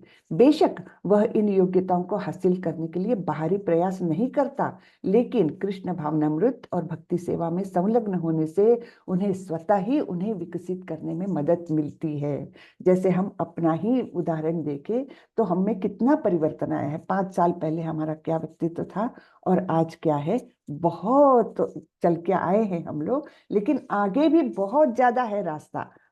तो इसलिए ये योग्यता हमको प्रयत्न पूर्वक विकसित करनी चाहिए। क्रोध आता है तो उसको एकदम दमन करना आना चाहिए, उसको एंटीडोट, आप उसके पीछे कारण क्या है उसको सोचिए। निश्चित रूप से वो कहाँ जाकर मिलता है? देहात्म बुद्धि से जाकर मिलता है। मुझे क्रोध आ रहा है, उसने मुझे मेरा अपमान किया। अपमान किसका किया? ये देहधारी जीव का किया, देह का किया है, मेरे स्वरूप का नहीं किया है ये। यानी वो क्रोध का ओरिजिन कहाँ पर है कि मैं अपने आप को देह मान रही हूँ, इसलिए मुझे उस व्यक्ति ने जो कुछ बोला वो अपमान लगा, है ना। तो अल्टीमेटली जाकर हम ये उसके बेस में ये देख सकते हैं कि हमारी देहात्म बुद्धि बहुत ज्यादा तीव्र है, तीक्ष्ण है, इसलिए हम कोई भी चीज को मेरा अपमान, मेरे लिए ऐसा कहा, ये गलत किया, ये सब विचार हमारे आते हैं, है ना। तो ये हमारी सोच से हम थोड़ा सा निश्चित रूप से उससे बाहर निकल सकते हैं। अध्याय 7 के 12 के साझेदार पहलू पर चर्चा करें। 7 से 12 यानी ये भक्ति योग के ऊपर, ठीक है। तो कृष्ण भावनामृत को, एक मिनट, कृष्ण भावनामृत को समझने में कठिनाई कहाँ है? भगवत गीता में सब कुछ है। यदि आप लगन से अध्ययन करते हैं और समझने की कोशिश करते हैं तो आप हमेशा पूर्ण कृष्ण भावना भावित रहते हैं। हाँ, सब कुछ है भगवत गीता में। तो प्रभुपाद जी का ये लेक्चर में बताया था उन्होंने। हरे कृष्णा। तो इस प्रकार आज का हमारा सत्र खत्म हुआ, यूनिट 2 खत्म हुआ, ठीक है। हरे कृष्णा। हरे कृष्ण माता जी। माता जी हरे कृष्णा। हरे कृष्ण माता जी। हरे हरे कृष्ण। कृष्ण। माता जी नेक्स्ट वीक क्लास होगी क्या? नहीं, अब क्लास नहीं होगी, अब सीधे आपकी टेस्ट होगी, रिटन टेस्ट होगी 10 माता जी ओके ठीक है। तो माता माता जी जी वो जो श्लोका का है, श्लोका प्रीवियस श्लोका यूनिट 1 के है, वो भी पूछे जाएंगे या यूनिट नहीं, 2 के ही यूनिट है? 1 का माता जी हो आप चुका वो बताइए, तो। अपने माता जी पेपर से पहले, टेस्ट से पहले एक क्लास ले लेना, कुछ हमारी डाउट्स हुआ तो क्लियर कर देना। अच्छा, लेकिन टाइम नहीं है ना। बीच में चाहे 1-2 दिन पहले ही ले लेना चाहे। या माता जी जो हमारे क्वेश्चन होंगे वो हम प्रवीण माता जी के थ्रू आपसे ग्रुप में पूछ लेंगे, हाँ जैसे वो भी भी होगा, वो है ना? चलेगा, बिल्कुल बिल्कुल। ठीक है हम्म, ठीक है माता जी। ठीक ठीक ठीक मतलब यूनिट 2 आप के लोग मुझे श्लोका शेयर रहेंगे कर ना फिर माता दीजिएगा। जी? हाँ, जी यूनिट हाँ 2 के ही श्लोक मैं लूंगी। यूनिट जी 1 का माता जो जी। बैकलॉग है वो तो माता हाँ जी कौन हो लेगा? चुका है। परवीन माता जी बताएं। यूनिट 2 का जो जिनका पेंडिंग है वो माता जी उसका अरेंजमेंट कर रहे हैं थोड़ा हाँ, सा। यूनिट 1 का पेंडिंग जिनका है तो उनका हाँ वो मैं प्रभु जी से बात कर लूंगी एक बारी, फिर देखते हैं कौन लेगा। हाँ, ठीक है। हाँ। यूनिट 1 का जिसका भी पेंडिंग है, मैंने एक बार सोचा था कि इस बीच ले लेते हैं, लेकिन फिर अभी तैयारी करेंगे। मुझे पढ़ना है भाई, मैं क्यों जाऊँ? मैं बताती हूँ, एक सेकंड रुकिए बस, नोट डाउन किया हुआ है। हाँ 4 महीने में मैं देखिए, खाना प्रमोद शर्मा प्रभु जी का श्लोक का टेस्ट रह रहा है, और भुवन आनंद बिस्वाल प्रभु जी का श्लोक का टेस्ट रह रहा है। जी माता जी। जी माता जी। हाँ और विशंबर गौरदास प्रभु जी का रिटर्न टेस्ट रह रहा है। यूनिट 1 का अभी है क्लास में विशंबर दास प्रभु जी? हरे कृष्णा। आज भी क्लास में नहीं है, उनका रिटर्न टेस्ट रहेगा। अच्छा, कोई नहीं, आप लोगों का हो जाएगा। आप लोग अभी यूनिट 2 की तरफ फोकस करिए। अभी यूनिट 2 फिनिश होते ही शायद कभी भी मैं आपको मैसेज शेयर कर दूंगी प्रभु जी से बात करके, तो आपका बीच में कभी भी ले लेंगे। ठीक है। ठीक है माता यूनिट 2 के क्वेश्चन शेयर कर देंगे। ठीक है माता जी, ठीक है। हाँ यूनिट 2 के मैं क्वेश्चन आंसर आज शेयर कर देती हूँ, और यूनिट 2 के जो ओपन बुक असाइनमेंट है उसको थोड़ा जल्दी से सबमिट करने का प्रयास कीजिए आप सब। जी माता जी, ताकि रोज फिर आप सोचती हूँ लोगों आज को, करूँ। क्योंकि आपको जितना समय बचेगा फिर आप लोग यूनिट 2 की तैयारी में लगाएंगे। यस माता जी, रोज सोचती हूँ आज करूंगी, बस वो थोड़ा टाइम मिल ही नहीं पा रहा, मैं आजकल में करती हूँ। हाँ करके आप सबमिट कीजिए। हाँ जी, हाँ जी माता। ताकि एक टॉपिक फिनिश हो जाए ना, ताकि हाँ जी, हाँ जी, हाँ जी। दूसरे। ठीक है। चलिए। हाँ यूनिट 2 के श्लोका मैं बार बार रीसेंड करती ही रहती हूँ, आप लोगों को पता ही होगा। हाँ जी, हाँ जी, श्लोकस तो है माता जी। हाँ फाइल शेयर करती रहती हूँ मैं, जिसमें सारी ही यूनिट्स हैं। आप लोग अपने हिसाब हाँ से जी, हाँ जी। लर्निंग चालू रखिए अपना, याद करने का प्रोसेस। ठीक है सभी को। ओके। हरे कृष्णा माता और जी। मैं अनुवाद भी करना है। हाँ, श्लोक का सिर्फ श्लोक नहीं, हाँ श्लोका अनुवाद। के साथ अनुवाद भी अनुवाद। रहेंगे, और माता जी उनसे रिलेटेड प्रश्न भी एक आध रहेंगे। प्रश्न भी पूछ सकती हूँ मैं। हाँ कि श्लोका में क्या समझ में आया, श्लोका का तो वो एक तो प्रश्न जरूर रहता है, तो आप लोग थोड़ा सा उसका बेसिक समझिएगा, तो आप लोगों को पूछा जाएगा प्रश्न भी। ठीक है, चलिए तो आज का सत्र यहीं खत्म करते हैं। वांछा कल्पतरुभ्यश्च कृपा सिंधुभ्यैव च पतितानां पावनेभ्यो वैष्णवेभ्यो नमो नमः। अनंत कोटि वैष्णव वृंद की जय। श्रीला प्रभुपाद की जय। Hare thank you Krishna. माता जी, thank you so Hare much, बहुत अच्छी क्लास थी, thank you. Hare Krishna Hare Krishna Krishna Krishna Hare Hare Hare Ram Hare Hare Ram Hare Ram Ram Ram Ram Hare Hare. Hare Krishna. Thank you.